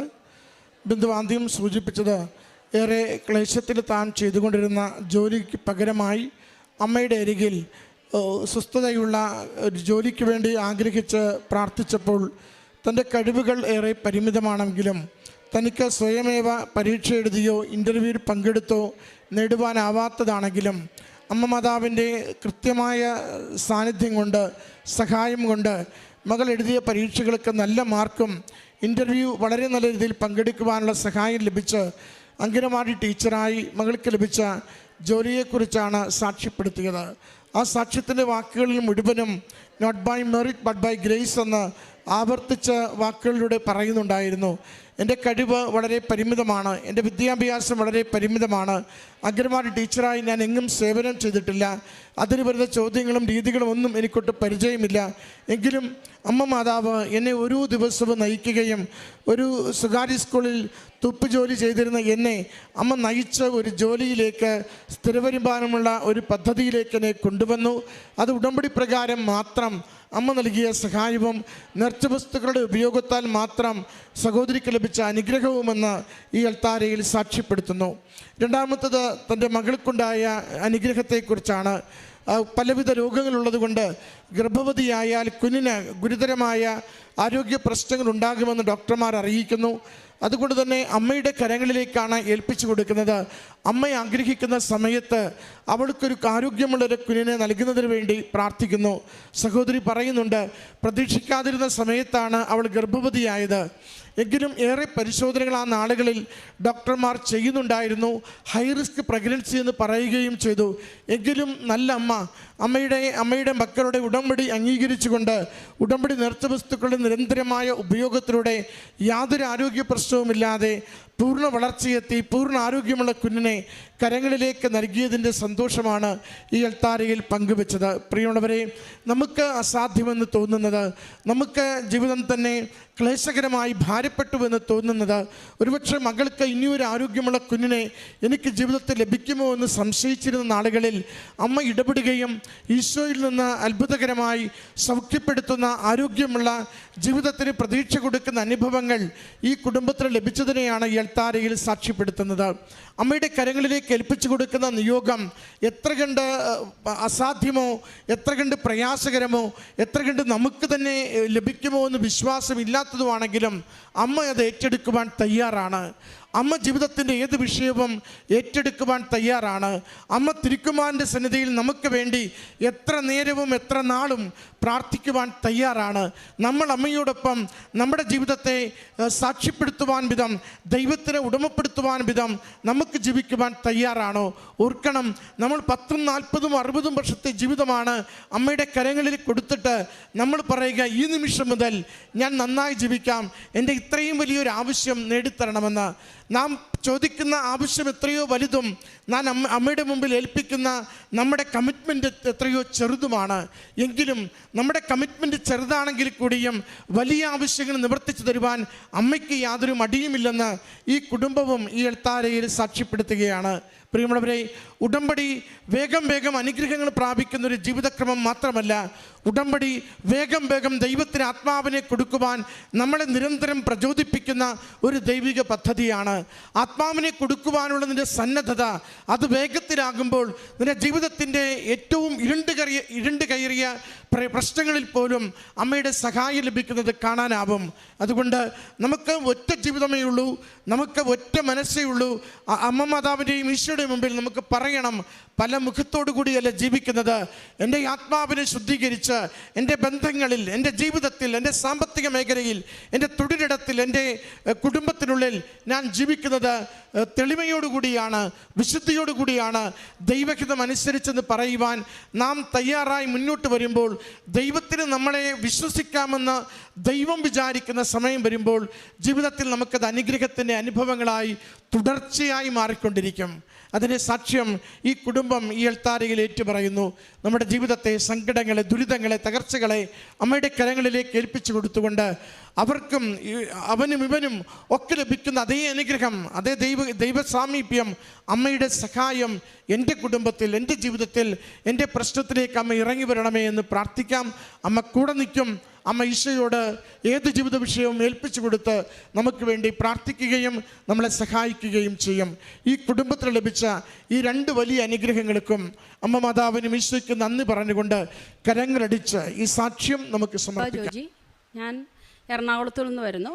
ഇത് എൻ്റെ സഹോദരൻ, അടുത്തത് എൻ്റെ മകനാണ് നിരഞ്ജൻ, സഹോദരൻ്റെ പേര് ഷാജി. അപ്പം ഞാൻ ഈ കൃപാസനത്തെക്കുറിച്ച് അറിഞ്ഞത് 2017 അപ്പോൾ തൊട്ട് ഞാനിവിടെ വരാറുണ്ട്, ഉടമ്പടി എടുക്കാറുണ്ട്. എന്നാൽ കൊറോണ സമയത്ത് ഞങ്ങളുടെ ഉടമ്പടി ഇങ്ങോട്ട് വരാതാകുകയും ഉടമ്പടി എടുക്കാതെ ആകുകയും ചെയ്തു. ഞാൻ എറണാകുളത്തൊരു വനിതാ സ്ഥാപനം നടത്തുകയാണ്. അപ്പോൾ വലിയ പ്രതിസന്ധികളില്ലാതെ അത് പോയിക്കൊണ്ടിരിക്കുകയായിരുന്നു. എന്നാൽ കൊറോണ മൂലം ഞങ്ങളുടെ സ്ഥാപനങ്ങളെല്ലാം പൂട്ടിപ്പോവുകയും ഒരു സ്ഥാപനം മാത്രമായിട്ട് അവശേഷിക്കുകയും ചെയ്തു. കടുത്ത സാമ്പത്തിക പ്രതിസന്ധിയും ഈ സ്ഥാപനത്തിൻ്റെ പേരിൽ കുറച്ച് ലോണൊക്കെ ഉള്ളതുകൊണ്ട് പുതിയ സ്ഥാപനം പണിതിൻ്റെ കുറച്ച് ബാധ്യതയൊക്കെ വന്നു. ആ സമയത്ത് എൻ്റെ ഹസ്ബൻഡ് ഒരു അറ്റാക്ക് വരികയൊക്കെ ചെയ്തു. അപ്പം ജീവിതം മൊത്തത്തിൽ വഴിമുട്ടി നിൽക്കുകയായിരുന്നു. അപ്പോൾ സ്ഥാപനം കുറച്ചൊക്കെ സ്ഥാപനം പൂട്ടിപ്പോൾ സ്റ്റാഫൊക്കെ ഇല്ലാതായി. ഞങ്ങളൊക്കെ തന്നെ ജോലി ചെയ്ത് സ്ഥാപനം മുന്നോട്ട് നോക്കുകയായിരുന്നു. അപ്പോൾ ഈ പ്രതിസന്ധി എന്ന് പറഞ്ഞത് സാമ്പത്തിക പ്രതിസന്ധി കഠിനമായിട്ട് കൊണ്ടിരുന്നു. അപ്പോൾ ഞാനിവിടെ വന്ന് 2018-2023 ഇവിടെ വന്ന് ഉടമ്പടി എടുത്തു. അപ്പോൾ ഒരു തരത്തിലും മുന്നോട്ട് പോകാൻ വയ്യാത്തൊരവസ്ഥയായിരുന്നു. അപ്പോൾ അത് കഴിഞ്ഞ് ആ ഉടമ്പടിയിൽ മേൽ ഞാൻ എൻ്റെ കടബാധ്യതയെക്കുറിച്ച് വെച്ചിരുന്നു. പക്ഷേ അത്ഭുതകരമായിട്ട് പല പല ചെറിയ ചെറിയ കാര്യങ്ങളിലൂടെയും ഓൺലൈൻ ഫുഡ് കാര്യങ്ങളിലൂടെയൊക്കെ തട്ടിമുട്ടി ഞാൻ പൊയ്ക്കൊണ്ടിരുന്നു. എന്നാൽ ഉടമ്പടിയുടെ കാര്യങ്ങളൊക്കെ ഞാൻ ചെയ്തിരുന്നു. പക്ഷേ അപ്പോൾ എനിക്ക് ഉണ്ടായിരുന്ന മാനസിക പ്രശ്നങ്ങളെല്ലാം തന്നെ കടുത്ത മാനസിക സമ്മർദ്ദമായിരുന്നു. അതെല്ലാം നീങ്ങുന്നു. ഞാൻ ഭൗതിക സാഹചര്യങ്ങളെ മാത്രം കരുതി വന്നതായിരുന്നു ആ സമയത്ത്. പക്ഷേ അതെല്ലാം എൻ്റെ മാറുകയും ഭൗതിക സാഹചര്യങ്ങൾ മാറ്റം വരുത്തേണ്ട ആത്മീയതയിലേക്ക് ഞാൻ കൂടുതൽ വളർച്ച നൽകി. എന്നിലുള്ള ചെറിയ ചെറിയ കുറ്റങ്ങളും കുറവുകളൊക്കെ ഉണ്ടാവുന്നു. അതെല്ലാം മാറുന്നതിന് വേണ്ടിയിട്ട് ഞാൻ പ്രാർത്ഥിച്ചു തുടങ്ങി. അപ്പം ഞാനൊരു അക്രൈസ്തവയാണ്. അപ്പോൾ ഇതെൻ്റെ സഹോദരനാണ്. പിന്നെ ഞങ്ങൾ കഴിഞ്ഞ വർഷം 2024 അപ്പോൾ ഇദ്ദേഹത്തിൻ്റെ ഭാര്യയ്ക്ക് എൻ്റെ നാത്തൂന് ഒരു നട്ടൽ പൊടിഞ്ഞു പോകുന്നൊരു അസുഖം വന്നു. അപ്പോൾ ഇദ്ദേഹം ഇവിടെ വന്ന് ഞാൻ പറഞ്ഞതിന് ശേഷം ഉടമ്പടി എടുത്ത്, അതിന് മുമ്പ് ഉടമ്പടി എടുത്തിട്ടുണ്ടായിരുന്നു. പല ചെറിയതും വലുതുമായ അദ്ദേഹത്തിന് ഒരുപാട് കാര്യങ്ങളൊക്കെ നടന്നു കിട്ടി. അപ്പോൾ ഇദ്ദേഹം കേരള സ്റ്റേറ്റിൻ്റെ സ്റ്റാറ്റിസ്റ്റിക്സ് ഡിപ്പാർട്ട്മെൻറ്റിൽ നിന്ന് വിരമിച്ച ആളാണ്. അപ്പോൾ ഇദ്ദേഹത്തിന് ചില കൃഷി സംബന്ധമായിട്ടുള്ള കുട്ടനാട്ടിലാണ്. അപ്പോൾ അദ്ദേഹത്തിൻ്റെ കൃഷി സംബന്ധമായിട്ടൊക്കെ കുറച്ച് കടങ്ങളൊക്കെ വന്നു. അപ്പോൾ ഈ ഭാര്യയുടെ ഇത് ചികിത്സിക്കാനായിട്ട് പണമില്ലാതെ വന്നു.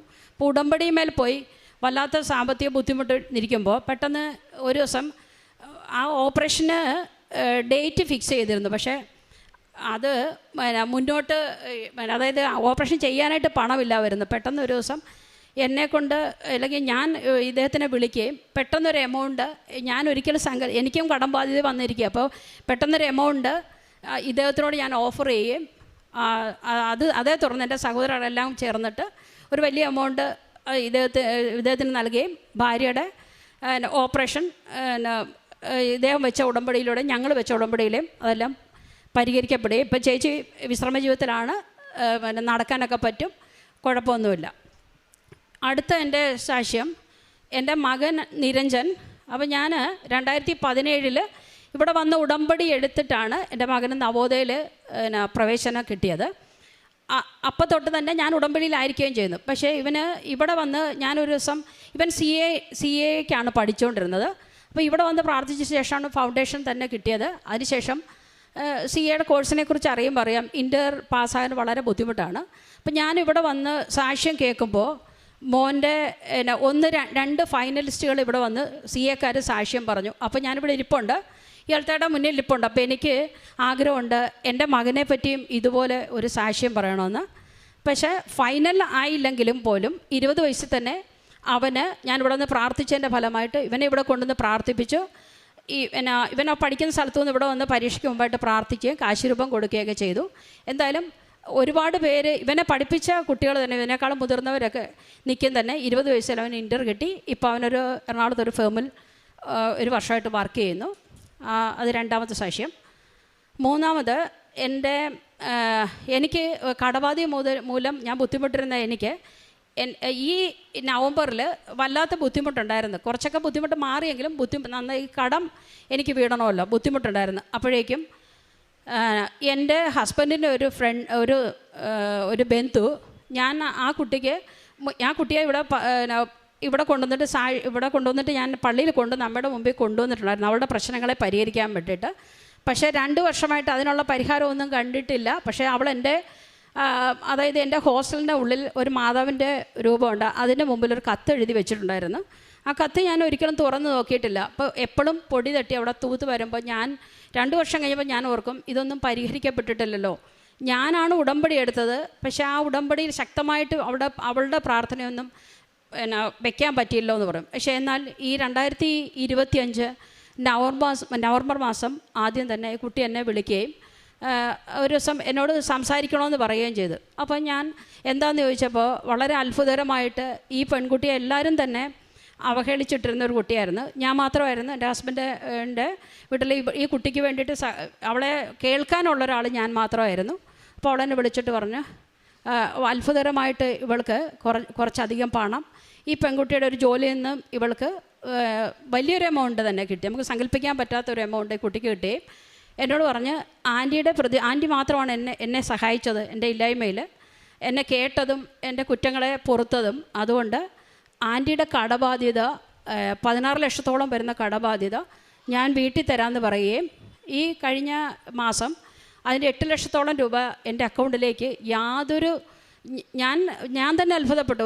ഒറ്റ പൈസ ഇൻട്രസ്റ്റ് ഇല്ലാതെ കുട്ടി എനിക്ക് എൻ്റെ അക്കൗണ്ടിലേക്ക് മാറ്റി തരികയും എൻ്റെ ഒരു ലോൺ ക്ലോസ് ചെയ്യുകയും ചെയ്ത് അടുത്ത ലോൺ അപ്പോൾ ബാങ്കിൽ നിന്ന് പറഞ്ഞനുസരിച്ചിട്ട് 1.5 മാസത്തെ ഗ്യാപ്പ് ഇട്ടിട്ട് അടുത്ത ലോണ് ഇടാൻ പറ്റുള്ളൂ. ഇത് അമ്മ മാതാവ് ഞാൻ എൻ്റെ ഉടമ്പടി വെച്ചിരുന്നായിരുന്നു. എങ്കിലും ഇത് അമ്മ മാതാവ് തിരുക്കുമാരൻ വഴി തന്ന വലിയൊരു അനുഗ്രഹമായിട്ട് ഞാൻ കരുതുന്നു. അപ്പോൾ ഞാൻ വളരെയധികം വിഷമിച്ചിരുന്നു.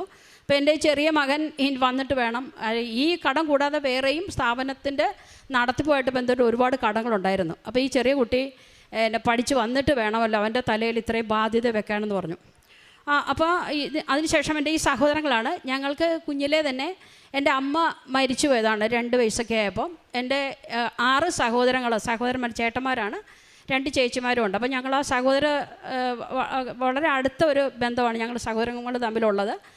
അപ്പം ഇവർക്കാർക്കും എന്നെ സഹായിക്കാൻ പറ്റുന്നൊരു സാധ്യതയല്ല, ഇതല്ല. എല്ലാവരും റിട്ടയർഡായി ഓരോരോ കാര്യങ്ങളിലൂടെ ഇതാക്കി നടക്കുമായിരുന്നു. പിന്നെ അപ്പോൾ എൻ്റെ കുടുംബത്തിന് ഈ കടബാധ്യമൊന്നും എൻ്റെ മേലെ വീടാൻ പറ്റത്തില്ലാത്തതുകൊണ്ടും എനിക്ക് ഇളയതായതുകൊണ്ടും മറ്റ് ജോലിയൊന്നും ഇല്ലാത്തതുകൊണ്ട് ഞങ്ങളുടെ ഇതിനെ ഒക്കെ ബാധിച്ചിരുന്നു. അപ്പോഴേക്കും ഇവർക്ക് എനിക്ക് ചെറിയ സഹായം ചെയ്യാനായിട്ടുള്ള വഴിയും അടച്ചു കളഞ്ഞു. എൻ്റെ സഹോദരങ്ങളെ ഏതെങ്കിലും രീതിയിൽ സഹായിക്കാൻ പറ്റില്ല. പക്ഷേ മാതാവ് ഈ കഴിഞ്ഞ വർഷം എൻ്റെ സ്ഥാപനത്തിൻ്റെ മുകളിലേക്ക്, മറ്റ് സ്ഥാപനങ്ങളെല്ലാം പൂട്ടിപ്പോയിട്ട് എൻ്റെ സ്ഥാപനത്തിൻ്റെ മുകളിലേക്ക് ഒരു നിലയും കൂടെ പണിത് എനിക്ക് സർപ്ലസ് എമൗണ്ട് എൻ്റെ കയ്യിലേക്ക് വന്നിട്ട് എനിക്ക് കുറച്ച് ആൾക്കാരെ, എൻ്റെ സുഹൃത്തുക്കളെയും എന്നെ തേടി വരുന്ന ആൾക്കാരെയും എനിക്ക് സഹായിക്കാൻ പറ്റുന്ന രീതിയിൽ ദൈവം എന്നെ ഉയർത്തി തന്നു. അത് മുഖേന ഓരോരുത്തർക്ക് എനിക്ക് സഹായം ചെയ്യാൻ പറ്റുന്നുണ്ട്. പിന്നെ അതുകൂടാതെ പ്രേക്ഷിത പ്രവർത്തനം എന്ന് പറയുമ്പം ഇവിടുന്ന് ഇത് നേർച്ച വസ്തുക്കൾ വാങ്ങി എനിക്കറിയാവുന്ന സുഹൃത്തുക്കളുടെ ഇടയിലെല്ലാം വിതരണം ചെയ്യും. അതുകൂടാതെ വനിതാ സഭനം ആയതുകൊണ്ട് കേരളത്തിൻ്റെ അങ്ങോളം ഇങ്ങോളമുള്ള ജില്ലകളിലുള്ള എല്ലാ ജാതി മതസ്ഥരെക്കുറിച്ചോടും അവരുടെ വിഷമിക്കുമ്പോൾ അവരുടെ പ്രശ്നങ്ങൾ കേട്ടിട്ട് അത് ഇങ്ങനൊരു പള്ളിയെക്കുറിച്ച് പറയാനും അനേകം പേരെ ഇവിടെ വന്ന് ഉടമ്പടി എടുക്കാനും കണ്ണൂർ കാസർഗോഡ് തൊട്ടുള്ള ആൾക്കാർ ഇവിടെ വന്ന് ഉടമ്പടി എടുക്കാനും അവർക്ക് പലരും ഇവിടെ വന്ന് സാക്ഷ്യം പറയാനും ഇടവരുത്തിയിട്ടുണ്ട്. ആത്മീയ ജീവിതത്തിൽ എനിക്ക് കുറച്ച് അതുപോലെ തന്നെ പണ്ട് ഇസബല്ല ഒരു തെങ്ങിനടിയിൽപ്പെട്ട് ഒരു കുട്ടി അപകടത്തിൽപ്പെട്ടപ്പോൾ അച്ഛൻ ഇവിടെ നിന്ന് ഞാൻ അപ്പോഴും സാക്ഷ്യം പറയുമ്പോൾ ഉണ്ട്. അച്ഛൻ അത് എടുത്തു പറഞ്ഞപ്പോൾ ഞാൻ ക്രൈസ്തവ എനിക്ക് ഈ കൊന്തയെക്കുറിച്ചൊന്നും അറിയില്ല. പക്ഷേ അച്ഛൻ പറഞ്ഞു ഈ ക്രൈസ്തവരായവർക്ക് ബുക്ക് നോക്കാതെ കൊന്ത് ചെല്ലാൻ പറ്റത്തില്ലെന്ന് പറഞ്ഞ ഒരു അപകടഘട്ടം വരുമ്പോൾ നിങ്ങൾക്കത് ചൊല്ലാമല്ലോ എന്ന് പറഞ്ഞു. ഞാനങ്ങനെ ഈ 5 ദിവ്യരസങ്ങളും കാണാതെ പഠിക്കുകയും പിന്നെ അത് ചൊല്ലുകയും ചെയ്യുന്നുണ്ട്. പിന്നെ എൻ്റെ മകൻ്റെ ലുത്തീനിയ പ്രാർത്ഥനയുടെ ഇവന് അവിടെ ഹോസ്റ്റലായിരിക്കുമ്പം അത് അത്രയും വരിയും ഞാൻ കാണാതെ 2-4 വരി വീതം പഠിച്ച് കാണാതെ അത്രയും വരികളും അമ്മയുടെ മുമ്പിൽ നിന്ന് എഴുതി വെളുപ്പിന് തന്നെ ഇരുന്ന് എഴുതി പഠിക്കുമ്പോൾ ഞാൻ പറയും, ഈ പ്രായത്തിൽ എനിക്കിത് എഴുതി ഞാൻ കാണാതെ പഠിച്ചത് അമ്മയുടെ മുമ്പിൽ സമർപ്പിച്ചു. അതേപോലെ തന്നെ എൻ്റെ മകൻ്റെ ബുദ്ധിയിൽ അവിടുന്ന് കനിയണമെന്ന് പറഞ്ഞു. അങ്ങനെയാണ് അവൻ്റെ വിജയം എന്ന് ഞാൻ ഉറച്ച് വിശ്വസിക്കുന്നു. ക്രൈസ്തവയാണെങ്കിലും എല്ലാ ദിവസവും ഞാനും എൻ്റെ സഹോദരനും തന്നെ ബൈബിൾ വായിക്കുകയും അതുപോലെ തന്നെ അതിൻ്റെ വചനങ്ങൾ എഴുതി തന്നെ ഞങ്ങൾ പഠിക്കുകയും ചെയ്യും. അതേപോലെ തന്നെ ആൾക്കാരോട് ഞാൻ ഇതിൻ്റെ വചനങ്ങളെക്കുറിച്ച് പറയുകയും ചെയ്യും. ഓരോ ഭവനത്തിലും ചെന്ന് ഈ പേപ്പറൊക്കെ കൊടുക്കുന്നത് ഓരോ വീട്ടിൽ നിന്ന് എൻ്റെ ഈ അനേക അനുഭവങ്ങൾ എനിക്കുണ്ടായിട്ടുണ്ട്. ഈ 2017 തൊട്ട് ഇങ്ങോട്ട് എല്ലാവർക്കും എന്നെ അറിയാം, എൻ്റെ ചുറ്റുവട്ടത്തുള്ള എല്ലാവരോടും ഇത് പറഞ്ഞ് അവർക്ക് ബലം കൊടുത്തിട്ടാണ്. പിന്നെ ഒരുപാട് പേരെ തൊഴിലിൽ എനിക്ക് സഹായിക്കാൻ പറ്റുന്നുണ്ട്. തൊഴിൽ കൊടുക്കുന്നതിനോടൊപ്പം തന്നെ അവരെ ഏതെങ്കിലും തൊഴിലോട്ടൊക്കെ ആക്കി കൊടുക്കാൻ, ഇതെൻ്റെ ജോലിയല്ല എന്ന് പറഞ്ഞ് എനിക്ക് ഒഴിയാം. പക്ഷേ ബാക്കിയുള്ള സമയം ഞാൻ അവർക്ക് വേണ്ടിയിട്ട്, തൊഴിൽ നഷ്ടപ്പെട്ടവർക്ക് വേണ്ടിയിട്ട് ഞാൻ തൊഴിൽ, ഏതെങ്കിലുമൊക്കെ തൊഴിൽ കൊടുത്ത് എന്നെക്കൊണ്ട് എനിക്ക് പറ്റുന്ന രീതിയിലൊക്കെ അങ്ങനെ കൊടുക്കാനും പറ്റുന്നുണ്ട്. അപ്പം ഇതെല്ലാം എനിക്ക് നേടിത്തന്നത് എൻ്റെ മാതാവ് വഴി, ഈശോ വഴിയാണ് എനിക്ക് മാതാവ് നേടിത്തന്നാണ്. അതിന് 1000 നന്ദി, നമസ്കാരം. പർവ്വതങ്ങളിലേക്ക് ഞാൻ കണ്ണുകൾ ഉയർത്തുന്നു. എനിക്ക് സഹായം എവിടെ നിന്ന് വരും? എനിക്ക് സഹായം കർത്താവിൽ നിന്ന് വരുന്നു, ആകാശവും ഭൂമിയും സൃഷ്ടിച്ച കർത്താവിൽ നിന്ന്. സങ്കീർത്തനം 121, 1-2 വചനമാണ്. പർവ്വതങ്ങളിലേക്ക് ഞാൻ കണ്ണുകൾ ഉയർത്തുന്നു എന്ന് പറയുമ്പോൾ മലകളിലേക്കാണ്. ഒരു ശക്തിയുടെയും ഒരു ഉറപ്പിൻ്റെയും ചിന്തയിലേക്കാണ്. ഒരു ചിഹ്നമാണ് മല എന്ന് പറയുന്നത്. നമ്മൾ സഹായം തേടി പലപ്പോഴും കൂടുതൽ ശക്തിയുള്ള സ്ഥലങ്ങളിലേക്കാണ് നമ്മൾ പോകുന്നത്. ചിലപ്പോൾ ചില മനുഷ്യരിലോ പല വ്യക്തികളിലോ സാഹചര്യങ്ങളിലോ നമ്മളുടെ സഹായം തേടി നമ്മൾ പോകും. പക്ഷെങ്കിൽ വിശ്വാസമുള്ളവർ വിശ്വാസത്തോടെ ദൈവത്തെ തേടി സൃഷ്ടാവിൻ്റെ അടുക്കിലേക്ക് വരുമ്പോഴാണ് ആ സൃഷ്ടാവിൻ്റെ സ്നേഹവും കരുണയും ജീവിതത്തിൽ കൂടുതൽ അനുഭവിക്കാൻ സാധിക്കുന്നത്. മനുഷ്യരിലോ സാഹചര്യങ്ങളിലോ മാത്രം ആശ്രയിക്കുന്നതല്ല, സകലത്തിൻ്റെ സൃഷ്ടാവായ ദൈവത്തിൽ ആശ്രയിക്കുമ്പോഴാണ് നമ്മുടെ ജീവിതത്തിൽ പുത്തൻ വഴികൾ തെളിഞ്ഞു വരുന്നത്. ഷീബ ജോജി എന്ന സഹോദരി നമ്മളോട് ഷെയർ ചെയ്തത്, സാക്ഷ്യപ്പെടുത്തിയതും അതുതന്നെയാണ്. ലക്ഷ്യമില്ലാതെ അലയുന്ന സമയങ്ങളിൽ പരിശുദ്ധമ്മ ജീവനോടെ പ്രത്യക്ഷപ്പെട്ട ഈ ആലയത്തിൽ, ഈ സന്നിധിയിൽ വന്ന് പ്രാർത്ഥിക്കുമ്പോൾ, കർത്താവേ എനിക്ക് സഹായം എവിടെ നിന്ന് വരും? ആകാശവും ഭൂമിയെ സൃഷ്ടിച്ച കർത്താവ് ഇവിടെയുണ്ട്. ഈ ആലയത്തിൽ പരിശുദ്ധ അമ്മയാണ് ഞങ്ങളെ സംരക്ഷിക്കുന്നതെന്ന വിശ്വാസത്തോടെ ഇവിടെ വന്ന് പ്രാർത്ഥനയോടെ ഉടമ്പടി എടുക്കുമ്പോൾ, ഉടമ്പടി ജീവിതത്തിൽ ആ മക്കളുടെ കൂടെയാണ് ഈശോയും അമ്മയും ചേർന്ന് നിൽക്കുന്നത്. ഈ സഹോദരി പറഞ്ഞതുപോലെ സാമ്പത്തിക ബുദ്ധിമുട്ടുകളുടെ ഞെരുക്കങ്ങളുടെ സമയത്തിലാണ് ഇവിടെ വന്ന് ഉടമ്പടി എടുത്തത്. പിന്നെയാണ് ഉടമ്പടി ജീവിതത്തിൽ ഓരോ അനുഗ്രഹങ്ങൾ ഇവരുടെ ജീവിതത്തിൽ വന്നുകൂടുന്നത്. 16 ലക്ഷത്തിൻ്റെ ഒരു കടമുണ്ടായിരുന്നു. ആ കടം തീർക്കാനായിട്ട് ഈ മകൾ വളരെ വിഷമിച്ചു. പിന്നീടാണ് പണ്ടെങ്ങോ സഹായിച്ച ഒരു വ്യക്തി ഒരു സഹായം നീട്ടി ഈ മകളുടെ അടുത്ത് വരികയും ആ കടം പൂർണ്ണമായിട്ട് വീട്ടുവാനുള്ള സഹായം ചെയ്യുകയും ചെയ്തത്. പിന്നീടുണ്ടായിരുന്ന സഹോദരൻ്റെ ഭാര്യയുടെ സാമ്പത്തിക ബുദ്ധിമുട്ടുണ്ടായിരുന്നു ഓപ്പറേഷന് വേണ്ടിയിട്ട്. അതും എവിടെ നിന്നോ എങ്ങനെയോ ഈ സഹോദരിയുടെ അക്കൗണ്ടിലേക്ക് കാശ് വരികയും സഹോദരൻ്റെ വൈഫിനെ സഹായിക്കുകയും അവരും ഓഫ് കോഴ്സ് ഉടമ്പടിയിലായിരുന്നു. അവിടെ എല്ലാം പ്രാർത്ഥനയുടെ ഫലമായിട്ടാണ് ആ സഹായം വരികയും എല്ലാം സക്സസ്ഫുള്ളായിട്ട് ട്രീറ്റ്മെൻറ്റ് ചെയ്യുവാൻ സാധിച്ചത്. പിന്നെ ഉണ്ടായിരുന്നത് മകൻ്റെ CA എക്സാമാണ്. പരീക്ഷയുടെ കാര്യം ഈ മകന് ഉടമ്പടിയിൽ വെച്ചിരുന്നു. പ്രാർത്ഥിച്ച് വിശ്വസിച്ച് ഇവർ പരീക്ഷയ്ക്ക് പോയപ്പോഴേ അമ്മാവൻ പറഞ്ഞു, not by merit but by grace ആണ്. ദൈവത്തിൻ്റെ ഒരു കൃപ കാരണമാണ് ആ മകന് പരീക്ഷ എഴുതാനും നല്ലൊരു ജോലി ലഭിക്കാൻ സാധിച്ചത്. ഈ മകളുടെ ഓരോ കടങ്ങളും ഇൻട്രസ്റ്റ് ഇല്ലാതെ എല്ലാം ദൈവം നോക്കിയും കണ്ടും ചെയ്യുന്ന ഒരു ജീവിതത്തിലെ ഒരു അനുഭവ സാക്ഷ്യമാണ് ഈ മകൾ പറഞ്ഞത്. മക്കൾ ഉടമ്പടി എടുത്തു കഴിയുമ്പോൾ നമുക്ക് ഭയമില്ല, ഒന്നുകൊണ്ടും ഉത്കണ്ഠപ്പെടേണ്ട ആവശ്യമില്ല. ഈശോയും അമ്മയും അങ്ങേറ്റെടുത്ത് ചെയ്യുകയാണ്. ഓരോ വഴികളും തുറന്നു കൊടുക്കുകയാണ് ഇവർക്ക്. എവിടെ നിന്ന് വരുമെന്ന് മലകളിലേക്ക് പർവ്വതങ്ങളിലേക്ക് കണ്ണുകൾ ഉയർത്തി ചോദിക്കുമ്പോൾ ഇവരുടെ ഉത്തരം തന്നെ ഇവർക്ക് തന്നെ ലഭിക്കുകയാണ്. ഇതാണ് ഉടമ്പടി മക്കളുടെ ജീവിതത്തിൽ കാണുന്നത്. ഈശോയും അമ്മയും സൃഷ്ടികർത്താവായ ദൈവവും കൂടെ നിന്നുകൊണ്ടാണ് ഇവരുടെ കരങ്ങൾ പിടിച്ചുകൊണ്ട് ഇവരെ മുന്നോട്ട് നയിക്കുന്നത്. നമ്മളുടെ ജീവിതത്തിലും സൃഷ്ടികർത്താവായ ദൈവത്തിൽ നമുക്കും അഭയം തേടാം. നമ്മൾ വിശ്വാസമർപ്പിച്ച് സത്യസന്ധതയോടെ നമ്മുടെ ഉടമ്പടി ജീവിതം മുന്നോട്ട് നയിക്കാം. ഓരോ പ്രാവശ്യവും നമ്മൾ കണ്ണുകൾ ഉയർത്തി നമ്മൾ ചോദിക്കുമ്പോൾ, നമ്മുടെ സഹായം എവിടെ നിന്ന് വരുമെന്ന് ചോദിക്കുമ്പോൾ നമുക്കും ഒരു ഉത്തരം ലഭിക്കട്ടെ എന്ന് നമുക്കും പ്രാർത്ഥിക്കാം. ഷീബ ജോജിക്കും കുടുംബത്തിനും ലഭിച്ച എല്ലാ അനുഗ്രഹങ്ങൾക്കും നമുക്ക് കരങ്ങളടിച്ച് ദൈവത്തെ മഹത്വപ്പെടുത്താം. യേശുവേ നന്ദി, യേശുവേ സ്തുതി, ആവേ മരിയ. ഞാൻ തോമസ് MV, തൃശ്ശൂർ രൂപതയിലെ ആമ്പല്ലൂർ ഭാഗത്തു നിന്ന് വരുന്നു. 2023 നവംബർ 25 ഞാൻ ഇവിടെ ഒരു അത്ഭുത സാക്ഷ്യം പറഞ്ഞിരുന്നു. ഞാനൊരു സ്കൂൾ ഹെഡ് മാസ്റ്ററായി ഒരു ഹെഡ് മാസ്റ്ററുടെ അത്ഭുത സാക്ഷ്യം എന്ന് പറഞ്ഞിട്ടാണ് അത് പേരിട്ടിരുന്നത്. എൻ്റെ ലുക്കീമിയയിൽ നിന്നും എൻ്റെ തമ്പുരാൻ എന്നെ കൈപ്പിടിച്ചുയർത്തിയ അനുഭവമായിരുന്നു അത്.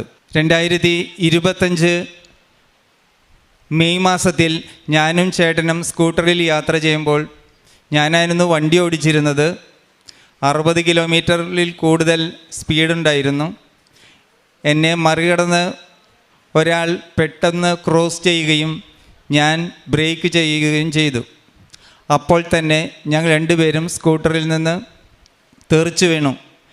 എന്നെ എൻ്റെ മാതാവ് കൈവെള്ളയിൽ പൊതിഞ്ഞിരിക്കുന്നത് പോലെ എനിക്കോ ചേട്ടനോ ഒരു കേടും വരാതെ ആണ് ഞങ്ങൾ തെറിച്ചു വീണത്.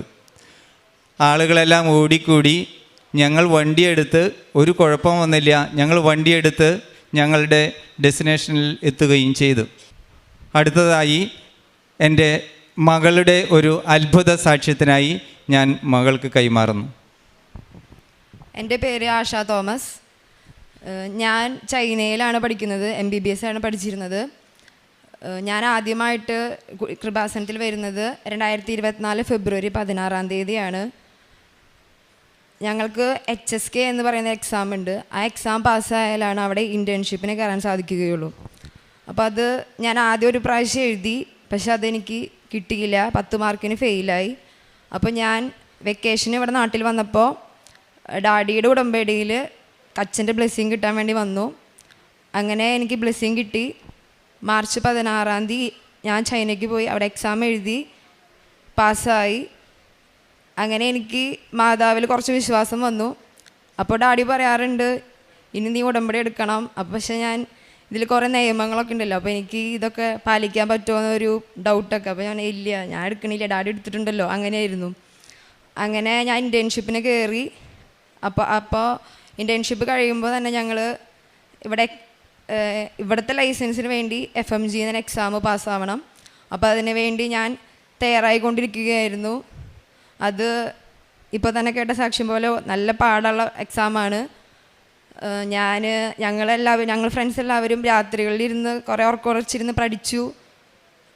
പ്രാർത്ഥന സൺഡേ മാത്രമാണ് ഞങ്ങൾ ചൈനയിൽ അവിടെ കുർബാനയുള്ളൂ. സൺഡേകളിലെല്ലാ കുർബാനയ്ക്കും പോവാറുണ്ട്. പിന്നെ വേറൊന്നും അങ്ങനെ ഇല്ല, പ്രാർത്ഥിക്കാറില്ല.